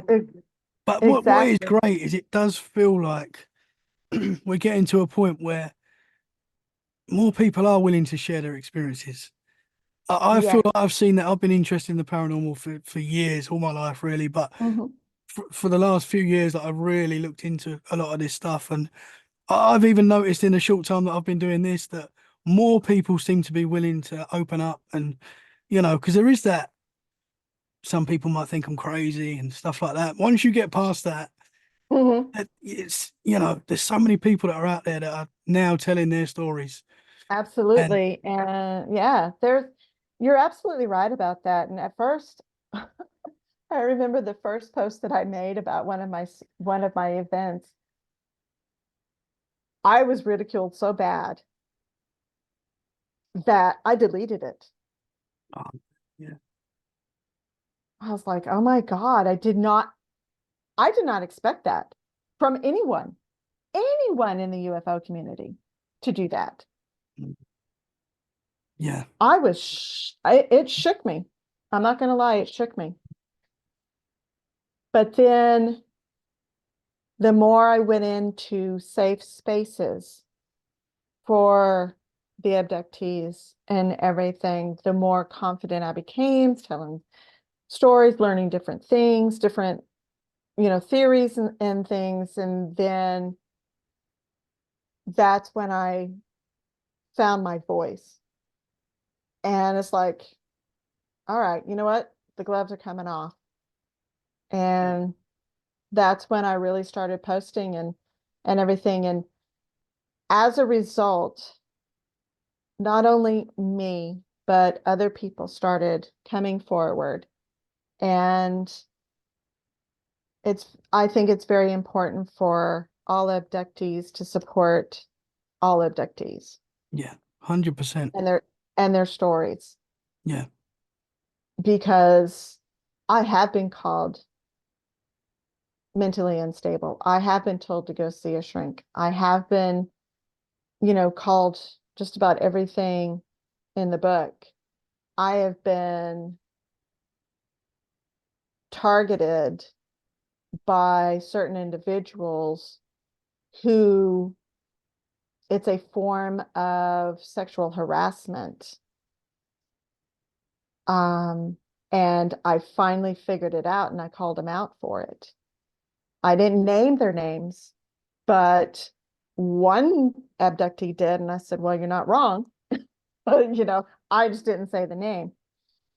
And these these men who would claim that they're abductees as well and are being used for the hybridization program, they would jump in my DMs on X and get very graphic and detailed and wanting to know, what my experiences have been insofar as the sexual part of it. And it's like, no, no, and they want to talk about it and they would go on and they would get pretty graphic. And I just had to stop it. It's like, no, you can't be jumping in here. And it's no, like, listen, you male abductees cannot be jumping in our DMs with stuff yeah, like that. It's very traumatic for us. And it's just something I will never, ever, ever talk about, ever. I mean, I have it documented in my timeline, but I will never, ever share that with anyone, ever, yeah, because it is so degrading and horrifying and it's awful, and if it's awful for me, it's awful for other females. yeah, for So, sure. and it's just, we do get we do get targeted by these individuals. And I'm not standing for it. I'm not No, standing for it that's at not cool. all. And no one should. and no No, one should. So, that so is not we're cool. we're targeted. It's like everything. I mean, X. I think X is great ultimately, but to everything, there's always negative sides, and Absolutely. unfortunately, that is one of the negatives on social Mhm. media. You get people that are, out to upset you, and that's just part and Oh parcel of it, yeah. Hmm. unfortunately. But we Yeah. ignore them. We ignore them. Yeah. I pretty much ignore them. I mean, you have certain people that just like to cause trouble. Yeah. You Oh, for you've seen sure. it. They want a reaction. Just Yeah. yeah, they want a reaction, and it's just like, what, I honestly do not have time for you because my mission is to Yeah. bring awareness to the abduction program.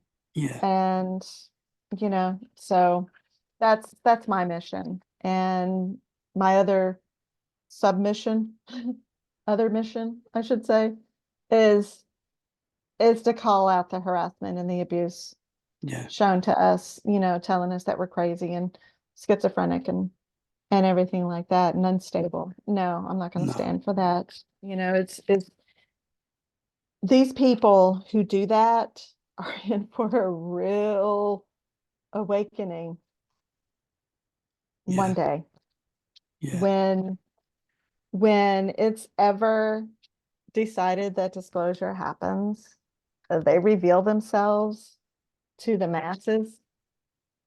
A lot of these people are going to be shook to their core, Yeah. Yeah. and then they're going to be coming to us to just like, oh my God, how do you deal with this? That ontological shock. Yeah. So I'll still be there. There's a couple of people on Twitter X that's like, no, I can't wait for them to have ontological shock so I can rub it in their face. It's like, well, you and I are just two different people, of course, but these people are going to need help, and it's up to us to help these people. There's going to be absolute chaos. Yeah. So that's part of my mission is to bring awareness, not put up with the bullies, and help. Yeah. Yeah. You're doing a great job. Oh, well, And, thank you. and I I really appreciate that. appreciate you sharing your experiences tonight because I know you've. I always, when I put an episode like this out, uh, especially with abductee experiences, I do normally get messages back from people that don't want to be on the podcast, but just say, I've experienced that. And, it helps that, Right. other people, when I'm hearing other people's experiences. So you're going to help a lot of people. Well, And good. that's, I hope so. It's one of those where there are abductees who can't come forward for yeah, various reasons, right? yeah, Whether it be their career, their family, what have you, right? I know of one particular abductee who will never, ever, ever be able to come forward, ever, because of their position in their career with the company that they work for.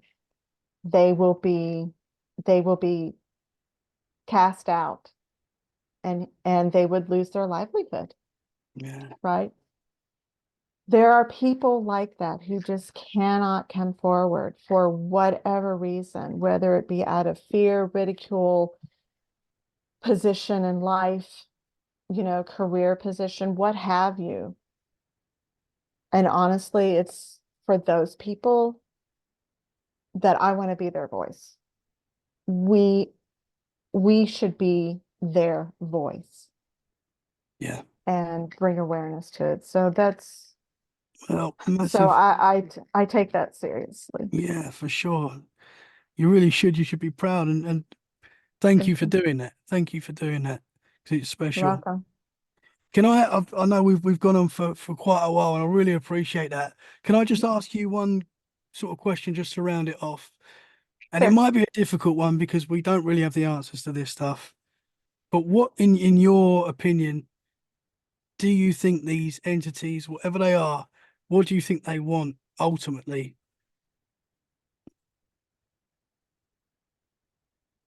I think it's a multifaceted question with a multifaceted answer, but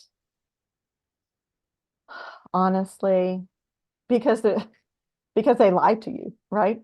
Yeah, They lied to you. Oh, the world's going to explode. Oh, the world's going to come to an end. Oh, we're going to have this cataclysmic event. We need to save everybody. I honestly do not know. I don't think anybody has the answer. I don't think there is probably one specific answer. yeah, yeah, I think there may be multiple answers to that question. yeah. But that's where I'm with it too, to be honest. I feel like there's different entities, different agendas. Right. So And that now you have to keep in mind there's different types of entities. There's the good kind, the benevolent ones, right? And then you have what we would call the bad ones, the malevolent ones. And I'm happen to be in agreement with a whole lot of other abductees that the benevolent entities would never interact with us. They certainly wouldn't be kidnapping us out of our beds in the dead of night to do horrific things to us. Period. yeah, So why are they doing what they're doing? There's a whole lot of theories, and I think all of those theories have some ounce of truth and validity in them. And we just have to discern what is truth and what is garbage, yeah, yeah, and I think that's going to be a very long time to find that answer, you know. But yeah, I get asked yeah, that question a lot. yeah, I'm I'm part of MUFON and they ask me that yeah, all the time. And it's like, I don't know. You yeah, know, I I just because I'm being abducted doesn't mean I have the answers, yeah, you know. yeah. So yeah, but Well, I really appreciate your honesty and sharing your experiences. I really appreciate it because you're going to you're help a lot welcome. of people and we're spreading the word. And yeah, Yes, just thank you so much. you're welcome. Thank you for the invite. I was very excited. Oh, that's awesome. Thank you. I've I been was very excited to talk excited. to you. Can you tell the listeners where they can find you if they want to reach out to you and maybe ask any questions or Sure. I'm on Twitter/X. My handle is at hikingabductee. Um, and my name on that account is Hiker Gal because I do a lot of hiking and I'm an abductee. So I just combine the two together, hiking abductee. Um, but I like to hike. Another way you can reach me is through Substack. I have a Substack account that I post articles on my abductions. It is at the same handle hiking um, at abductee.